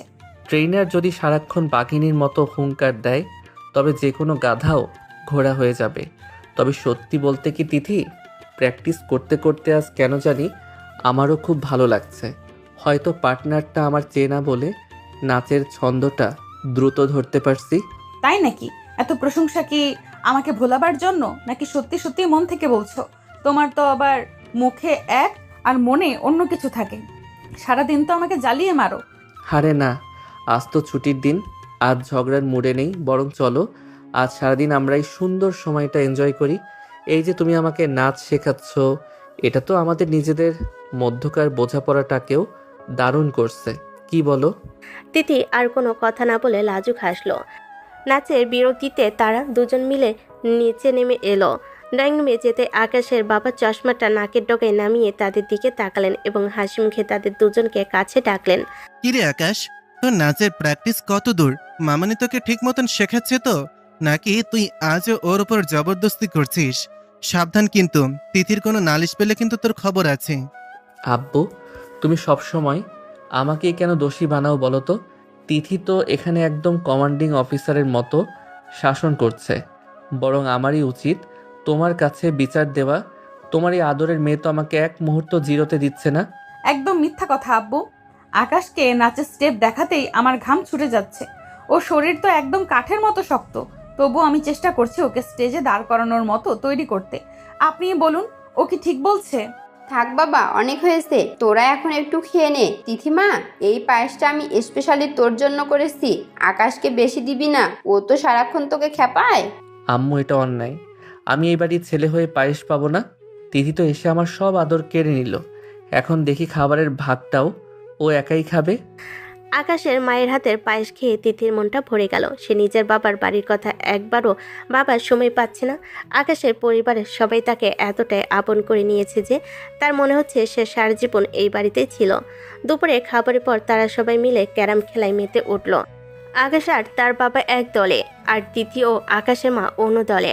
আকাশ, তুমি কিন্তু গুটি উল্টো দিকে মারাচ্ছ। আব্বু দেখুন, ও কিন্তু চিটিং করছে। ওর মনোযোগ একদমই খেলায় নয়, শুধু ফোন দিয়ে আসছে। আমার মনোযোগ ঠিকই আছে, তুমি বরং নিজের স্ট্রাইকার ঠিক করো। দেখছো না আম্মু আর তুমি মিলে কিভাবে আমাদের কোণঠাসা করছো? তোমাদের এই লেডিস গ্যাংয়ের সাথে পারা বড় কঠিন। হাসাহাসি আর আড্ডায় বিকেলটা পার হয়ে সন্ধ্যা নামলো। আকাশের তিথি আবার তাদের ঘরে ফিরে এলো। বিকেলের রোদেলা আকাশের রং তখন মিলিয়ে যাচ্ছে। আকাশ জানালার পাশে দাঁড়িয়ে বাইরের দিকে তাকিয়েছিল। তিথি তার পাশে গিয়ে দাঁড়ালো। আজকের দিনটা খুব সুন্দর কাটলো না আকাশ? তোমাদের বাড়িতে এসে আমি কোনোদিন ভাবিনি যে আমি এত তাড়াতাড়ি সবার মন জয় করতে পারবো। আব্বু আম্মু আমাকে অনেক ভালোবাসেন, আমি সত্যিই খুব লাকি। বাসবেন না কেন? তুমি মানুষটা যে খুব ভালো সেটা তো ওনারা বুঝে গেছেন। আর তোমার এই সহজ সরল ব্যবহারটাই সবাইকে মুগ্ধ করে। শুধু আমার কাছেই তুমি কলেজের সেই খতরনাক সিনিয়র আপু হয়ে থাকো। এখনো আপু বলছো কেন? কাল রাতের সেই শর্তের কথা কি ভুলে গেছো? ঘরে তো আমি তোমার বউ, তাই না? তাহলে ওই সিনিয়রিটি টেনে আনার কি দরকার? ভুলিনি তো। আমি তো শুধু তোমাকে একটু রাগাতে চেয়েছিলাম। সত্যি বলতে, তোমাকে যখন হাসি খুশি দেখি তখন আমার নিজেরও খুব ভালো লাগে। চলো, রাত বাড়ার আগে আরেকবার আমাদের নাচের শেষ স্টেপটা রিহার্সাল করে নেই। আকাশ আবার মিউজিক প্লে করলো, তবে এবার মিউজিকটা ছিল খুবই ধীর গতির আর রোমান্টিক। তারা একে অপরের দিকে হাত ধরে নাচের ছন্দে দুলতে শুরু করলো। ছুটির দিনের এই সারা দিনের আনন্দ আর পরিবারের ভালোবাসা তাদের দুজনকে মানসিকভাবে আরও কাছে নিয়ে এসেছে। আকাশ তিথিকে আলতো করে নিজের দিকে টেনে নিল। তিথিও আজ আর কোনো বাধা দিল না।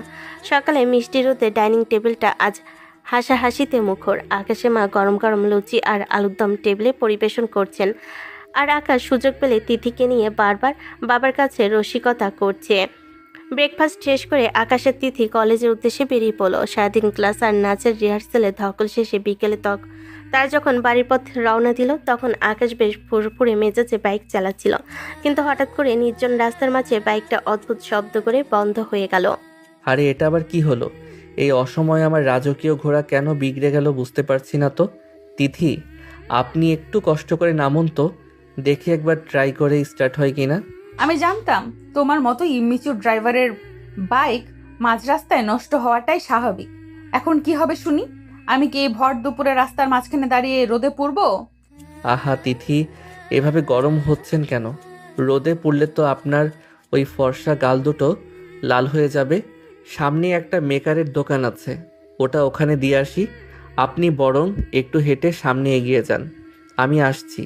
আকাশ বাইক ঠেলে ম্যাকারের দোকানে দিয়ে দ্রুত পায়ে হেঁটে তিথির পাশে এসে দাঁড়ালো। তিথি তখন বিরস মুখে ফুটপাত দিয়ে হাঁটছে আর আকাশকে মনে মনে বকছে। ঠিক সেই সময় রাস্তার পাশে এক বাদাম বিক্রেতাকে দেখে আকাশের মাথায় দুষ্ট বুদ্ধি খেলে গেল। সে চট করে গিয়ে এক ঠোঙ্গায় গরম বাদাম কিনে এনে তিথির সামনে খুব কায়দা করে ধরল। এই নিন তিথি ম্যাডাম, আপনার জন্য একদম স্পেশাল প্রেম ফল নিয়ে এসেছি। ধরুন আর ভক্তি ভরে খাওয়া শুরু করুন। প্রেম ফল মানে কি? আকাশ, তুমি কি গরমে পাগল হয়ে গেলে নাকি? এটা তো সাধারণ চীনা বাদাম। এই ছাইপাশকে তুমি প্রেম ফল বলছো কেন? আরে না, এটাই আসল প্রেম ফল। আপনার ওই পাষাণের মতো হৃদয়ে তো প্রেমের লেশমাত্র নেই। সারাক্ষণ তো খতরনাক সিনিয়রের মতো আমাকে ধমকান। আমার মনে হয় এই ফল খেলে আপনার ভেতরে আমার জন্য একটু হলেও প্রেম জাগবে, তাই তো শখ করে কিনে আনলাম। তোমার এত বড় সাহস আকাশ! তুমি আমাকে বাদাম খাইয়ে প্রেম জাগাতে চাইছো? আমাকে কি তোমার ক্লাসের ওই কচি খুকি মনে হয় যে বাদাম দিলেই গলে যাব? দাঁড়াও, আজ তোমার পিঠের চামড়া আমি তুলবো। আরে ধরুন না, আপনার তো আবার সিনিয়রিটি অনেক বেশি। স্পিড কি কম পড়ে গেল নাকি? প্রেম ফল কিন্তু ঠান্ডা হয়ে যাচ্ছে তিথি, ধরুন আমাকে। তিথির আগে ফুসতে ফুসতে তার ব্যাগটা পাড়িয়ে ধরে আকাশকে মারার জন্য তাড়া করলো। আকাশ হাসতে হাসতে সামনের দিকে দৌড় দিল। তিথিও তার পিছু পিছু দৌড়াচ্ছে। রাস্তার মানুষ অবাক হয়ে দেখছে এই সুন্দর জুটিটার খুনসুটি। আকাশ বারবার পেছন ফিরে তাকিয়ে তিথিকে ভেঙচি কাটছে, আর তিথি রাগে লাল হয়ে তাকে ধরার চেষ্টা করছে। তিথি, আপনি কি হাঁপিয়ে গেলেন? একজন সিনিয়র হয়ে জুনিয়রের সাথে দৌড়ে পারছেন না, এটা তো লজ্জার কথা। এই নিন আপনার প্রেম ফল, একটু খেয়ে এনার্জি নিন।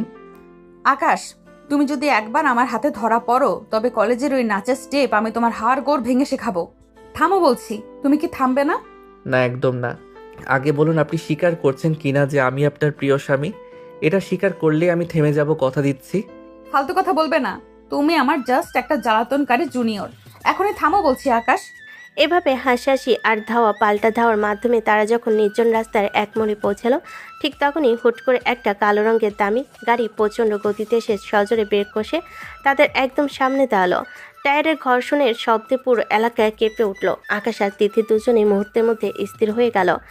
আকাশের মুখে থাকা দুষ্টামি হাসিটা নিমেষে মিলিয়ে গেল। সে দ্রুত তিথিকে আড়াল করে তার সামনে ঢাল হয়ে দাঁড়িয়ে পড়ল। কে এই গাড়িতে? এইভাবে রাস্তা ব্লক করে দাঁড়ানোর সাহস কার হলো? তিথি, আপনি একদম আমার পেছনে শক্ত করে থাকুন, ভয় পাবেন না। আকাশ, গাড়িটা তো আমার খুব চেনা লাগছে, কিন্তু এই মানুষটা তো এখানে থাকার কথা নয়। আমি খুব ভয় পাচ্ছি আকাশ, কিছু একটা গন্ডগোল আছে। গাড়ির কাজ ধীরে ধীরে নিচে নামতে শুরু করলো। আকাশের বুকের ভেতরটা তখন ধকধক করে উঠল। গাড়ির ভেতর থেকে একজোড়া তীক্ষ্ণ এবং শীতল চোখ তাদের দিকে সরাসরি তাকিয়ে আছে। গাড়ির দরজা খুলে যখন সেই ব্যক্তিটি ধীর পায়ে বেরিয়ে এলো, তখন তিথির পায়ের নিচে মাটি যেন সরে গেল। লম্বা গরম চোখে দামি সানগ্লাস আর চেহারায় এক অদ্ভুত জেদ নিয়ে দাঁড়িয়ে আছে সায়ান। সে হলো তিথির বাবার বিজনেস পার্টনারের ছেলে, যার সাথে কয়েকদিন আগে তিথির বিয়ে হওয়ার কথা ছিল। শ্যান সানগ্লাসটা খুলে পকেটে রাখলো এবং তার ছেলের হাসি দিয়ে তিথির দিকে এগোতে শুরু করলো। আকাশ তখনও তিথির সামনে শক্ত হয়ে দাঁড়িয়ে আছে এবং তার চোখ জোড়া শায়ানের ওপর স্থির। তিথি, তোমাকে ভাবে রাস্তার মাঝখানে এক পিচ্চি ছেলের সাথে দৌড়াদৌড়ি করতে দেখবো ভাবিনি। কেমন আছো তুমি? তোমার সাথে আমার কিছু জরুরি কথা আছে, যা বলা খুব প্রয়োজন। তোমার সাথে আমার কোনো কথা নেই সায়ান। তুমি আজ এখানে কোন সাহসে এসেছো? যে ছেলে বিয়ের আসরে বর সেজে আসার সাহস পায় না, তার সাথে কথা বলার কোনো রুচি আমার নেই। তুমি এক্ষুনি এখান থেকে চলে যাও সায়ান। তিথি প্লিজ একবার বোঝার চেষ্টা করো। সেদিন আমি কেন আসিনি তার পেছনে একটা বড় কারণ ছিল। আমি তোমাকে অনেক রিকোয়েস্ট করেছি, জাস্ট 5টা মিনিট আমার কথা শোনো, আমি সব বুঝিয়ে বলতে পারি যদি তুমি সুযোগ দাও।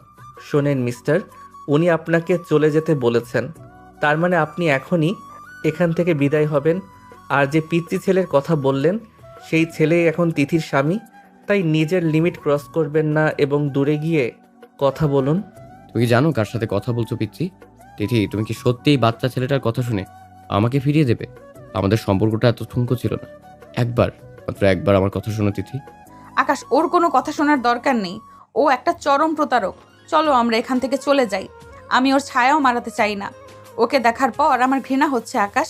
তিথি আকাশের হাত শক্ত করে ধরল। আকাশ শ্যানকে একটা কড়া চাহনি দিয়ে তিথিকে নিয়ে সেখান থেকে হাঁটতে শুরু করলো। শ্যান বারবার তিথিকে ডাকার চেষ্টা করলো এবং অনেক রিকোয়েস্ট করলো, কিন্তু তারা কেউ পেছনে ফিরে তাকালো না। তারা দ্রুত একটা রিক্সা নিয়ে বাড়ির দিকে রওনা দিল। শ্যান রাস্তার মাঝখানে দাঁড়িয়ে রাগে ফুঁসতে ফুঁসতে নিজের মতোই বিড়বিড়িয়ে উঠল। তিথি, কাজটা তুমি একদম ঠিক করলে না।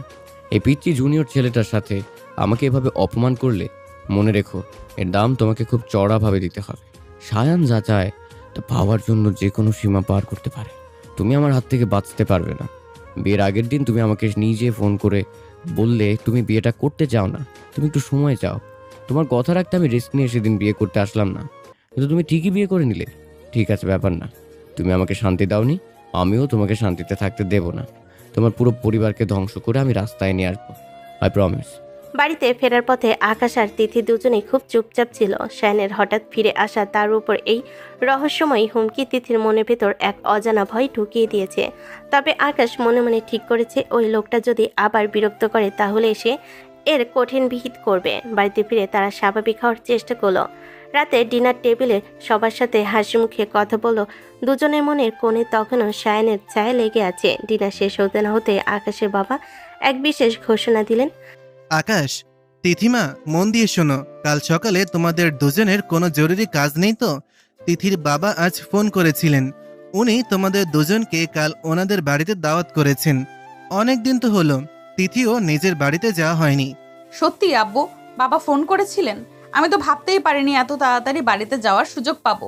আমি কি সত্যিই কাল যেতে পারবো আব্বু? মা বাবার কথা খুব মনে পড়েছিল। ঠিক আছে আব্বু, তুমি যখন বলছো তখন যাবই। তবে তিথি ম্যাডাম, আপনার বাবার বাড়িতে গিয়ে আবার আমাকে জুনিয়র বলে সব ভুলে যাবেন না তো? সেখানেও কিন্তু আমি আপনার স্বামী হিসেবেই যাচ্ছি, মনে থাকে যেন। আপনিও না আকাশ, সব সময় আপনার মাথায় ওইসব দুষ্টুমি বুদ্ধি ঘুরে। আব্বু, আমরা কাল সকালেই বেরিয়ে পড়বো। অনেক কেনাকাটাও করতে হবে বাবার বাড়ির সবার জন্য। আমি সত্যিই খুব খুশি। রাত বাড়ার সাথে সাথে আকাশ আর তিথি তাদের ঘরে গিয়ে ব্যাগপত্র গুছাতে শুরু করলো। তিথি খুব খুশি, কারণ সে তার প্রিয় মানুষদের কাছে ফিরেছে। কিন্তু আকাশের মনে তখনও শায়নের সেই হুমকি বাজছে। ব্যাগ গুছানোর ফাঁকে আকাশ এবার তিথির দিকে তাকালো। তিথি তখন আলমারি থেকে নিজের জামাকাপড় বের করতে ব্যস্ত। তিথি, একটা কথা জিজ্ঞেস করি, শায়নের সাথে আপনার কি কোনো পুরনো শত্রুতা আছে? ওর চোখের ভাষা কিন্তু আমার মোটেও ভালো লাগেনি। লোকটাকে খুব বিপজ্জনক মনে হচ্ছে আমার। জানি না আকাশ, ও খুব জেদি আর প্রতিহিংসা পরায়ণ ছোটবেলা থেকেই। তবে তুমি সাথে থাকলে আমার আর কোনো ভয় নেই। চলো তাড়াতাড়ি ব্যাগ গুছিয়ে নিই। কাল সকালে দেরি হলে কিন্তু আব্বু আবার ফোন করে রাগারাগি করবে। আকাশ আর কোনো কথা বাড়ালো না।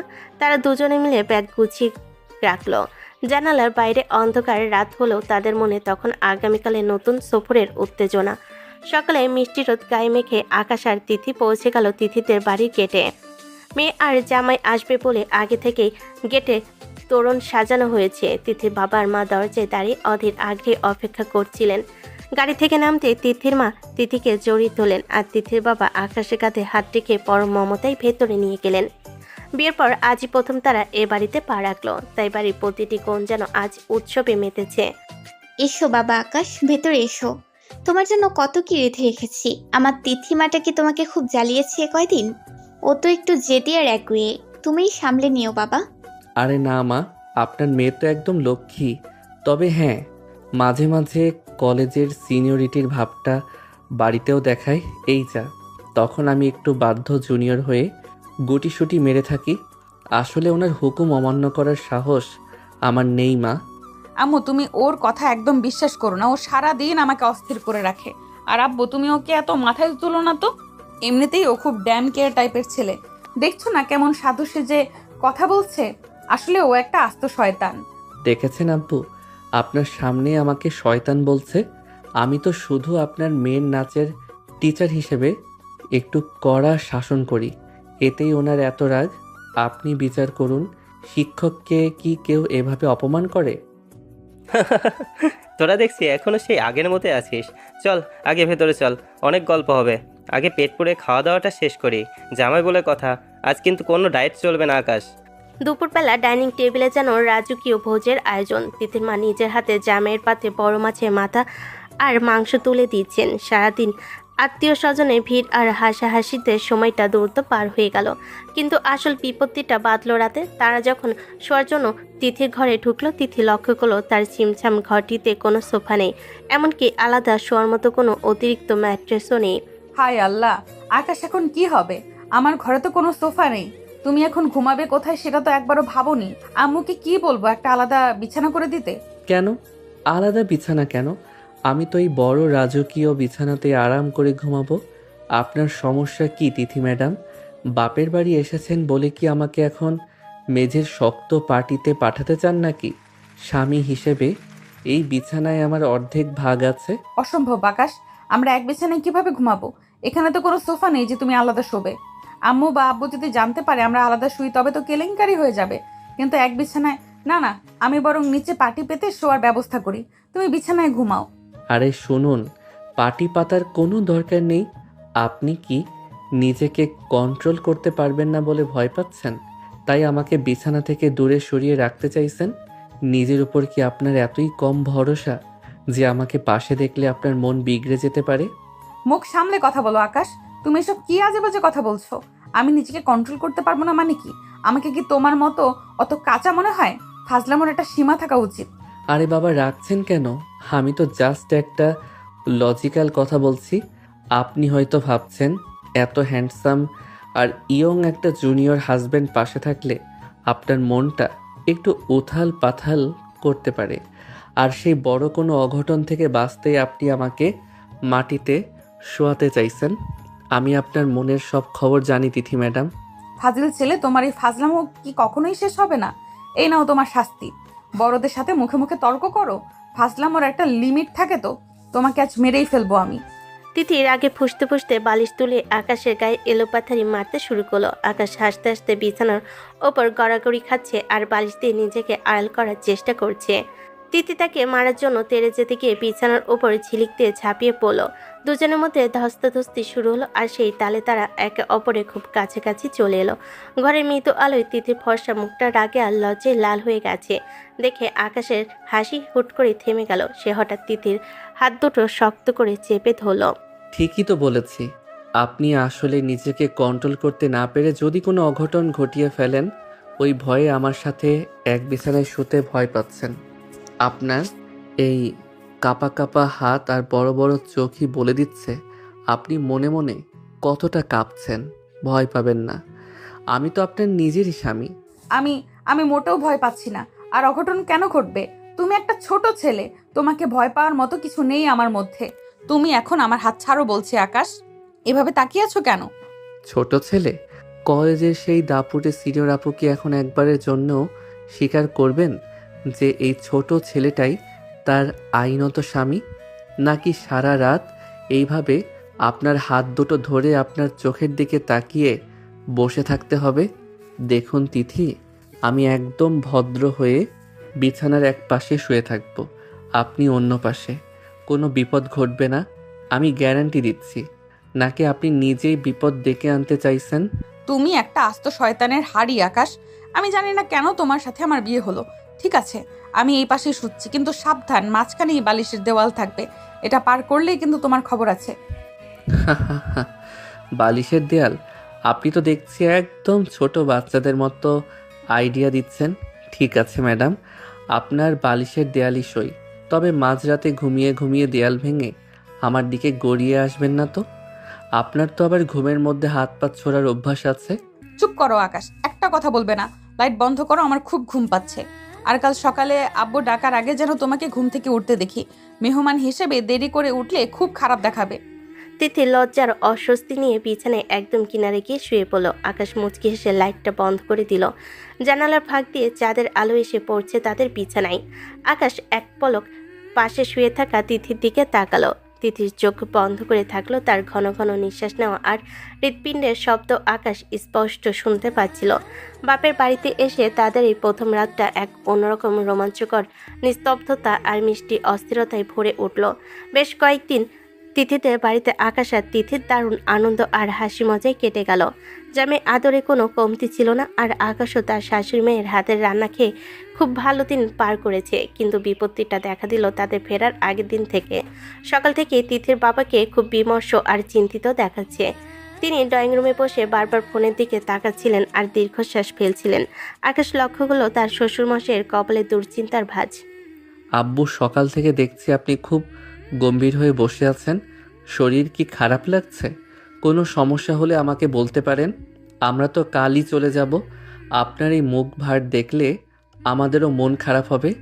না রে বাবা আকাশ, তেমন কিছু না। ব্যবসার একটু ঝামেলা চলছে, ও ঠিক হয়ে যাবে। তুই ব্যস্ত হোস না, তোরা আনন্দ কর, আমি একটু আছি। বাবা, তুমি লুকানোর চেষ্টা করছো কেন? আমি তো দেখছি তুমি ফোন ধরছো না আর বারবার অস্থির হয়ে পায়চারি করছো। আম্মু বলছিল তুমি নাকি রাতে ঘুমাওনি। কি হয়েছে বলবে তো? তিথির বাবা কথাটি এড়িয়ে গিয়ে নিজের ঘরের দিকে চলে গেলেন। কিন্তু দুশ্চিন্তা মানুষের শরীরের উপর কতটা প্রভাব ফেলে তা বোঝা গেল কিছুক্ষণ পরে। বিকেলের দিকে হঠাৎ করে তিথির বাবা সোফা থেকে উঠতে গিয়ে মাথা ঘুরে পড়ে গেলেন। সারার বাড়িতে হুলুস থুলুস পড়ে গেল। আকাশ দ্রুত তাকে ধরে সোফায় শুয়ে দিল এবং মুহূর্তের মধ্যে অ্যাম্বুলেন্স ডেকে তাকে শহরের বড় হাসপাতালে নিয়ে যাওয়া হলো। ডাক্তার জানালেন অতিরিক্ত মানসিক চাপের কারণে আজ ওনার রক্তচাপ বেড়ে গিয়ে এই অবস্থা হয়েছে। ওগো, তোমার কি হলো? তিথিরে, তোর বাবার তো কখনো এমন হয়নি। আমি এখন কি করব? এই হাসপাতালে তো অনেক খরচ। আমার তো মাথায় কাজ করছে না। আম্মু তুমি শান্ত হও, আকাশ তো আছে, আমি আছি, বাবার কিছু হবে না। বাবা তুমি বরং রিসিপশনে গিয়ে কথা বলো, ভর্তির জন্য কত টাকা লাগবে। আমি বাবার কার্ড আর চেক বই নিয়ে আসছি। আপনি চিন্তা করবেন না মা, আমি সব দেখছি। তিথি, আপনি কার্ডটা দিন, আমি এখনই বিল মিটিয়ে দিচ্ছি। আকাশ তিথির বাবার বিজনেস কার্ড নিয়ে কাউন্টারে বিল দিতে গেল। কিন্তু কিছুক্ষণ পরে আকাশ ফিরে এলো খুব গম্ভীর মুখ নিয়ে। তার পেছনে হাসপাতালে এক কর্মচারী এসে দাঁড়ালো। আকাশের চোখের কোণে তখন এক ধরনের বিস্ময় আর রাগ কাজ করছে। তিথি, একটা বড় সমস্যা হয়ে গেছে। আপনার বাবার বিজনেস অ্যাকাউন্টের সব কার্ড ডিক্লাইন করছে। এমনকি সেভিংস অ্যাকাউন্টেও কোনো ব্যালেন্স নেই দেখাচ্ছে। হাসপাতালের লোক বলছে অ্যাকাউন্ট নাকি পুরোপুরি ফাঁকা। কি বলছো এসব আকাশ? অসম্ভব। বাবার অ্যাকাউন্টে তো সব সময় পর্যাপ্ত পরিমাণ টাকা থাকে। কয়েকদিন আগেই তো বড় একটা পেমেন্ট ঢোকার কথা ছিল। আব্বু তুমি কি কিছু জানো? হঠাৎ অ্যাকাউন্ট ফাঁকা হলো কিভাবে? আমি তো কিছুই জানি না মা। তোর বাবা তো ব্যবসার সব কাজ সায়ান আর ওর বাবার সাথে পার্টনারশিপে করতো। ইদানিং সায়ানের সাথে বিয়ের কথা ভেঙে যাওয়ায় ওনারা নাকি একটু ঝামেলা করেছিলেন। কিন্তু টাকা সব উধাও হয়ে যাবে সেটা তো ভাবিনি।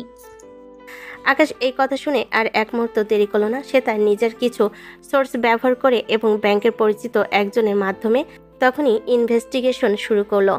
প্রায় ঘন্টাখানেক ছোটাছুটির পর আকাশ যখন ফিরে এলো তখন তার জল শক্ত হয়ে আছে, রাগে তার হাত কাঁপছে। তিথি, আমি জানতে পেরেছি কি হয়েছে।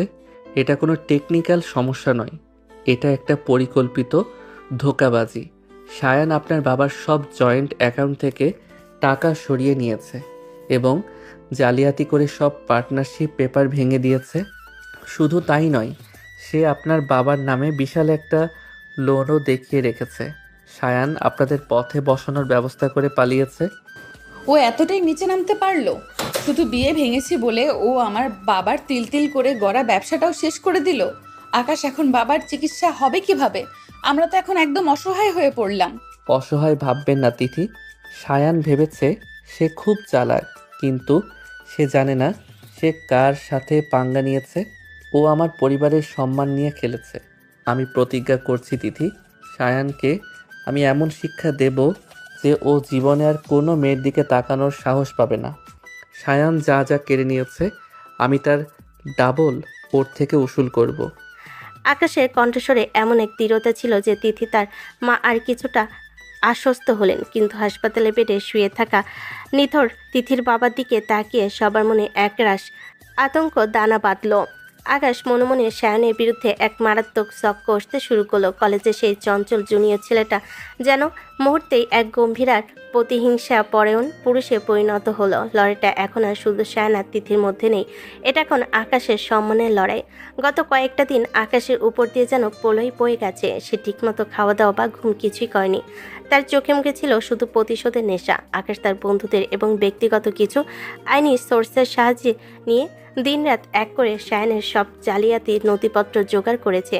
অবশেষে আকাশ সার্থক হলো। সায়ন এবং তার বাবা যে অত্যন্ত চতুরতার সাথে তিথির বাবার সই জাল করে ব্যাংক অ্যাকাউন্ট ফাঁকা করেছে, তার সব অকাঠ্য প্রমাণ এখন আকাশের ব্যাগে। আকাশ পুলিশ ফোর্স নিয়ে সরাসরি সায়ন্তর অফিসে হানা দিল। সায়ন তখন নিজের কেবিনে বসে জয়ের হাসি হাসছিল। ঠিক তখনই পুলিশ তার হাতে হাতকড়া পরিয়ে দিল। আকাশ, তুমি কাজটা মোটেও ভালো করলে না। তুমি জানো না আমি কে? এই পিচ্ছে একটা ইম্যাচিওর ছেলে হয়ে তুমি আমার এত বড় ব্যবসায়িক সাম্রাজ্য ধ্বংস করলে। তোমার সাহস তো কম নয়। পুলিশ অফিসার, আপনারা ওকে কেন ধরছেন না? ও তো জাস্ট একটা কলেজের স্টুডেন্ট। মিস্টার সায়ান, চিৎকার করে লাভ নেই। আপনি যাকে কলেজের স্টুডেন্ট ভেবে তুচ্ছ তাচ্ছিল্য করছেন, সেই স্টুডেন্টই আপনার জালিয়াতের সব নাড়িভুড়ি বের করে ফেলেছে। এই যে দেখুন আপনার জাল সইয়ের কপি আর ট্রান্সফার হিস্ট্রি। আপনি ভেবেছিলেন তিথির বাবাকে হসপিটালে পাঠিয়ে আপনি সব হজম করে ফেলবেন। আকাশ থাকতে সেটা অসম্ভব। অফিসার, ওকে এখনই নিয়ে যান। তিথি কোথায়? আমি ওর সাথে কথা বলতে চাই। তিথিকে ডাকো। ও নিশ্চয়ই এসব জানে না। ও জানলে কখনোই আমাকে এভাবে জেলে পাঠাতে পারতো না। ঠিক সেই সময় তিথি আর তার বাবা হসপিটাল থেকে ছাড়া পেয়ে পুলিশের গাড়ির শব্দ শুনে সেখানে এসে পৌঁছলেন। তিথির বাবা এখনও বেশ দুর্বল। তিনি তার চোখের সামনে সায়নদের এই জঘন্য রূপ দেখে তিনি পাথর হয়ে দাঁড়িয়ে রইলেন। সায়ন তিথিকে দেখা মাত্রই পাগলের মতো তার দিকে এগিয়ে যাওয়ার চেষ্টা করতে লাগলো। তিথি, তিথি শোনো তিথি, আমি তোমাকে সত্যি অনেক ভালোবাসতাম। আমি তোমাকে বিয়ে করে রাজা রানীর মতো সুখে রাখতে চেয়েছিলাম, কিন্তু তুমি কি করলে? তুমি বিয়ের আসর থেকে পালিয়ে গিয়ে আমাকে পুরো সমাজের সামনে অপমান করলে। আমি তো আসতে চেয়েছিলাম, কিন্তু তুমি তো আমাকে ভয় দেখিয়ে ব্ল্যাকমেল করে আসতে নিষেধ করেছিলে। আর এখন এই ছোট্ট একটা ছেলেকে বিয়ে করে স্বামী স্ত্রী খেলা করছো। এটা কি ঠিক হলো তিথি? আমার প্রতি তোমার কি কোনো মায়া নেই? ভালোবাসা? তুই এই পবিত্র শব্দটা তোর মুখে আনিস না সায়ান। ঘৃণা হচ্ছে আমার। তুই ভালোবাসার মানে বুঝিস? তুই আমার বাবাকে পথে বসাতে চেয়েছিলি, তাকে হার্ট অ্যাটাক পর্যন্ত করিয়েছিস শুধু টাকার লোভে। তুই বলছিস আমায় ভালোবাসতিস? যে মানুষটা তোকে নিজের সন্তানের মতো বিশ্বাস করতো, তার সব কেড়ে নিয়ে তুই এখন বড় বড় কথা বলছিস। তিথি আর নিজেকে এক মুহূর্তের জন্য নিয়ন্ত্রণ করতে পারল না। সে সজোরে সায়নের গালে পরপর কয়েকটা চড় কষিয়ে দিল। সায়নের মাথাটা অপমানে একদিকে হেলে পড়ল, আর পুরো অফিস এলাকা এক লহমায় নিস্তব্ধ হয়ে গেল। ভাগ্যিস সেদিন তোকে ব্ল্যাকমেল করে বিয়েটা ভেঙেছিলাম সায়ান, না হলে আজ তোর মতো একটা হীনমন্য জানোয়ারের ঘরে আমাকে বন্দিনী হয়ে থাকতে হতো। তোর মতো নিচু মনের মানুষের ছায়াও যে আমি মারাইনি, তার জন্য আমি নিজেকে হাজারবার ভাগ্যবতী মনে করি। তুই যাকে বারবার বাচ্চা ছেলে বলে অপমান করছিস, সেই আকাশই আজ প্রমাণ করে দিয়েছে যে সে তোর চেয়ে 1000 গুণ বেশি যোগ্য এবং প্রকৃত পুরুষ। ও আজ আমার বাবাকে জমের দুয়ার থেকে ফিরিয়ে এনেছে, আর আমাদের পরিবারের সম্মান ধুলো থেকে তুলে এনেছে। তুই ওর নখেরও যোগ্য নোস। তিথি, তুমি ভুল করছো। ছেলেটা তোমাকে কখনোই আমার মতো স্ট্যাটাস দিতে পারবে না। তুমি একদিন ঠিকই আফসোস করবে। আকাশ, তুমি জিতে গিয়েও হেরে গেলে, আমি ফিরে আসবই। সেই সুযোগ আপনি পাবেন না সায়ান সাহেব।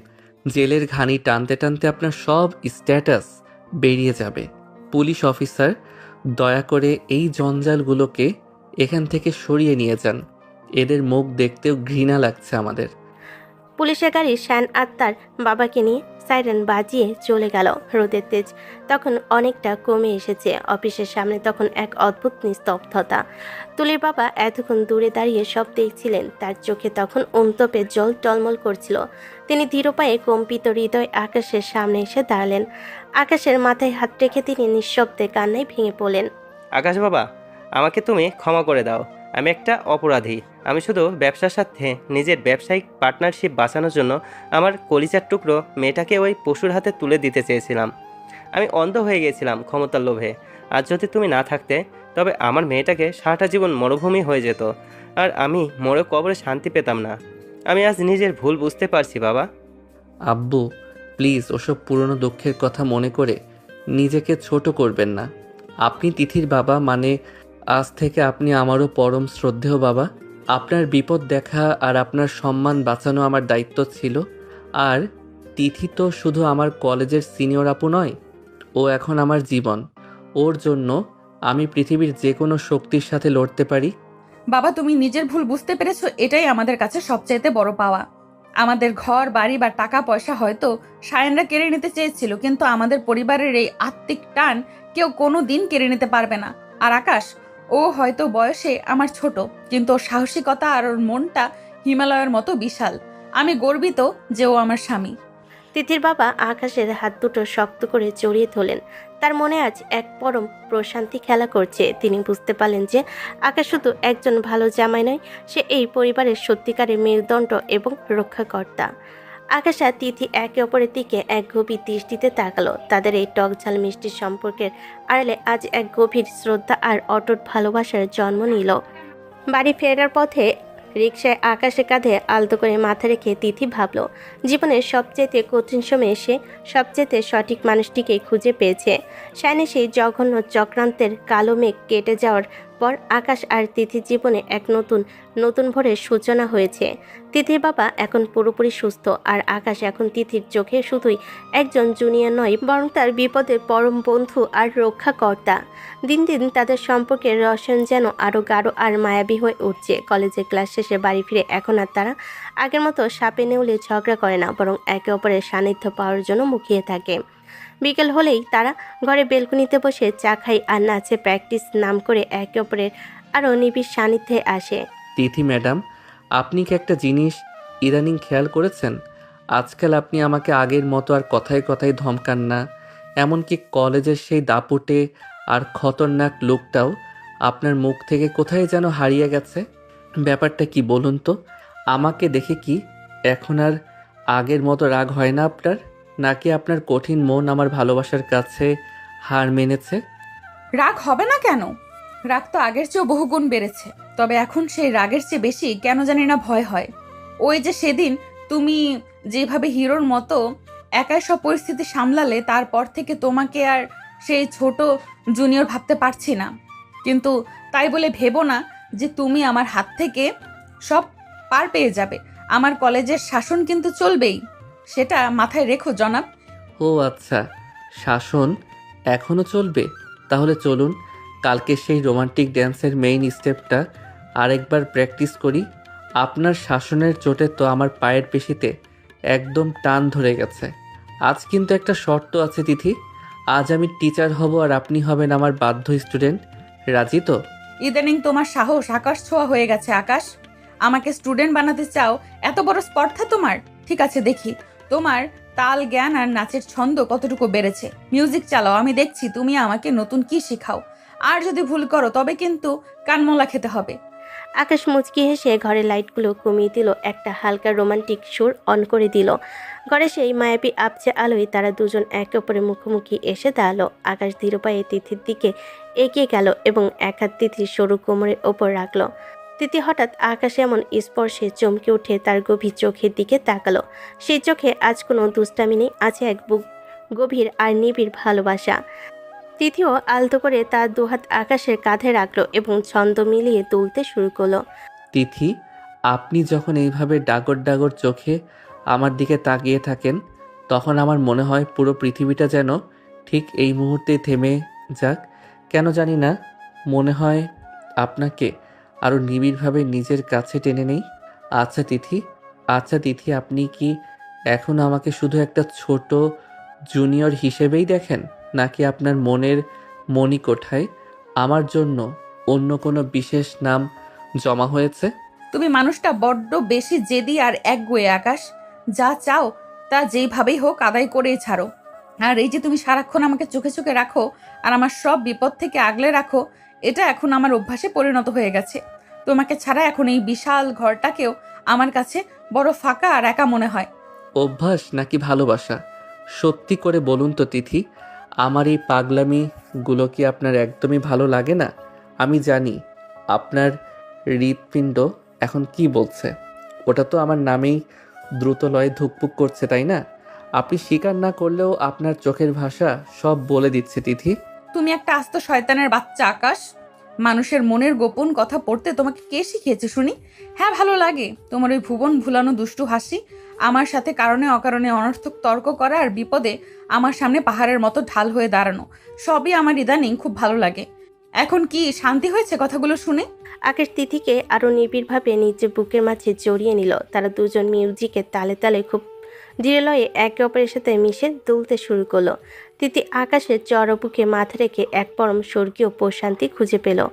বাসর রাতে সেই দূরত্ব আর মনের কোণে সব দ্বিধা আজ পুরোপুরি মুছে গেছে। আকাশের তপ্ত নিঃশ্বাস তিথির ঘাড়ে কাছে অনুভূত হচ্ছে, যা তাকে এক অদ্ভুত শিহরণ আর নেশায় আচ্ছন্ন করে দিচ্ছে।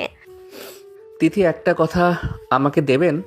কলেজ শেষ হোক বা না হোক, আমাদের এই টক ঝাল মিষ্টি খুনসুটি যেন সারা জীবন ঠিক এমনটাই থাকে। আমি চাই না আমরা সেই বোরিং আর গম্ভীর স্বামী স্ত্রী হয়ে যাই। আমি আপনার সেই সারা জীবনের দুষ্টু জুনিয়র হয়েই থাকতে চাই, যে সবসময় আপনাকে রাগাবে আর পরক্ষণেই ভালোবেসে আপনার সব মান ভাঙাবে। আমি তোমাকে আজ প্রমিস করছি আকাশ, তোমার এই মিষ্টি দুষ্টুমিগুলোই তো এখন আমাকে বেঁচে থাকার কারণ। তবে মনে রেখো, কলেজের গেটে পা রাখলেই কিন্তু আমি আবারও তোমার করা সিনিয়র আপু। সেখানে কিন্তু আমার সাথে বেশি ঘনিষ্ঠ হওয়ার চেষ্টা করো না, তাহলে আবার কিন্তু সবার সামনে তোমার কান টেনে দেবো আমি। আচ্ছা বাবা, মেনে নিলাম। কলেজের গেট পর্যন্ত আমি আপনার বাধ্য ছাত্র আর অনুগত জুনিয়র, কিন্তু এই চার দেয়ালের ভেতর আমি আপনার সব। এখানে আপনার সিনিয়রিটি চলবে না।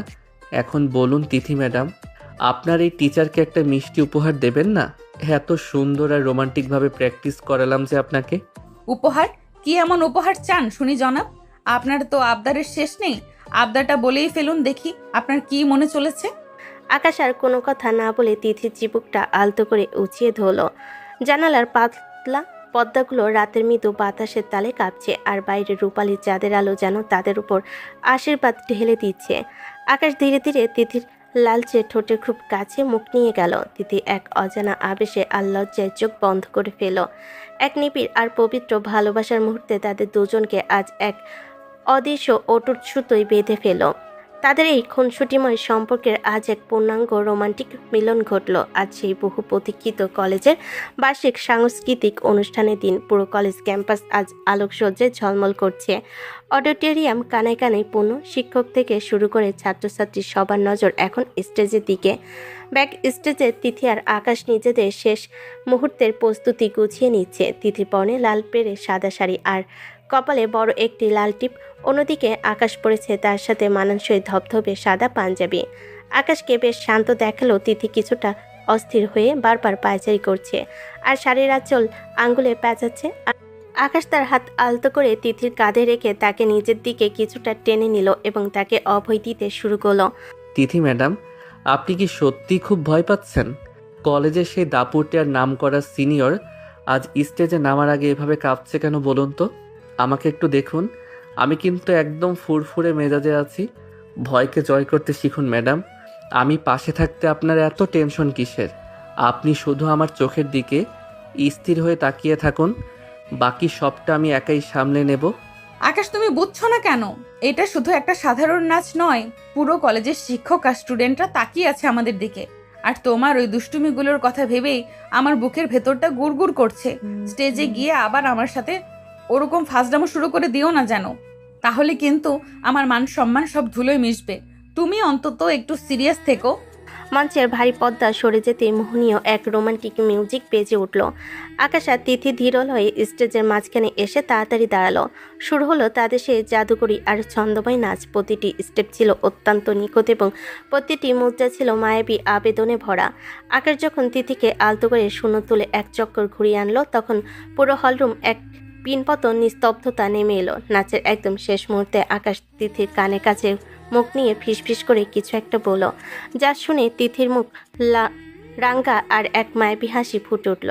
নাচ শেষ হতে পুরো অডিটোরিয়াম মুহূর্ত করতালিতে ফেটে পড়ল। প্রিন্সিপাল স্যার অত্যন্ত আনন্দিত হয়ে স্টেজে এসে তাদের প্রশংসা করলেন, কিন্তু সবাইকে তাক লাগিয়ে দিয়ে আকাশ মাইক্রোফোনটি নিজের হাতে চেয়ে নিল এবং তিথির হাত শক্ত করে ধরল। থ্যাংক ইউ সবাইকে এই ভালোবাসার জন্য। আজ এই বিশেষ মুহূর্তে আমি একটা গোপন কথা সবার সামনে বলতে চাই। আপনারা সবাই হয়তো ভাবছেন আমরা আজ শুধু সেরা একটা ডুয়েট পারফরমেন্স দিয়েছি, কিন্তু সত্যিটা হলো তিথি শুধু আমার কলেজের ড্যান্স পার্টনার বা সিনিয়র আপু নয়। তিথি আমার ঘরের ও আমার জীবনের শ্রেষ্ঠ সম্পদ। তিথি আসলে আমার আইনত বিবাহিত স্ত্রী। তিথি, আমি জানি আমাদের এই বিয়েটা হয়তো খুব অদ্ভুত পরিস্থিতিতে হয়েছিল, কিন্তু আজ আমি এই হাজার মানুষের সামনে দাঁড়িয়ে বুক ফুলিয়ে স্বীকার করছি, আমি আপনাকে পৃথিবীর সবচাইতে বেশি ভালোবাসি। আপনি কি আমাকে এই অবাধ্য আর পাগল জুনিয়র স্বামী হিসেবেই সারা জীবন ভালোবেসে শাসন করে যাবেন? আকাশের এই সাহসী ঘোষণা শুনে পুরো অডিটোরিয়াম মুহূর্তের জন্য স্তব্ধ হয়ে গেল। তিথি তখন চরম লজ্জায় আর পরম আনন্দে মাথা নিচু করে আকাশের হাতটা আরও শক্ত করে আঁকড়ে ধরল। সে আবেগে নিজের চোখের পানি মুছে আকাশের চোখের দিকে তাকিয়ে সবার সামনে তার মনে কথা প্রকাশ করলো। তুমি মানুষটা সত্যি একটা আস্ত শয়তানের বাচ্চা আকাশ। সবার সামনে এভাবে আমাকে লজ্জায় ফেলে দিলে। তবে আজ আর আমি কোনো কিছু লুকিয়ে রাখবো না। হ্যাঁ আকাশ, আমিও তোমাকে জান দিয়ে ভালোবাসি। তোমার এই মিষ্টি পাগলামি, তোমার এই ছায়ার মতো আগলে রাখা আর তোমার এই একগুয়ে জেদ সবই এখন আমার বেঁচে থাকার অক্সিজেন। আমি চাই সারা জীবন তুমি আমার এই দুষ্টু জুনিয়র হয়েই থেকো, যাকে আমি অধিকার নিয়ে সারা জীবন ভালোবেসে শাসন করতে পারবো। আজ এই সবার সামনে আমি বলছি, আমি তোমার হয়েই থাকতে চাই। তিথির এই স্বীকারোক্তির পর পুরো হলরুমে আবারও হাততালির জোয়ার বয়ে গেল। শিক্ষকরা হাসি মুখে মঞ্চে এগিয়ে এসে এই নব দম্পতিকে মন ভরে দোয়া করতে লাগলেন। বন্ধুরা হইহুল্লোড় আর শীষ দিয়ে চারপাশ মাতিয়ে তুলো। আকাশ আর তিথি স্টেজের মাঝখানে দাঁড়িয়ে একে অপরের দিকে তাকিয়ে জয়ের হাসি হাসল। অনুষ্ঠান শেষ যখন তারা হাত ধরাধরি করে কলেজের মূল গেট দিয়ে আসছিল, তখন বিকেলের আবছা সোনালি রোদ তাদের দুজনের মুখে এসে পড়ল। আকাশ তিথির দিকে তাকিয়ে মুচকি হেসে আলতো করে তার কাজ জড়িয়ে ধরল। তারা দুজনেই আজ মনে মনে অনুভব করলো যে জীবনের আসল বড় অনুষ্ঠান তো মাত্র শুরু হলো। তাদের এই দুষ্টু মিষ্টি ভালোবাসার গল্পটি এভাবেই এক সার্থক আর পরিপূর্ণ সুখের সমাপ্তিতে পৌঁছে গেল। এভাবেই সারা জীবন বেঁচে থাকবে সকল ভালোবাসা।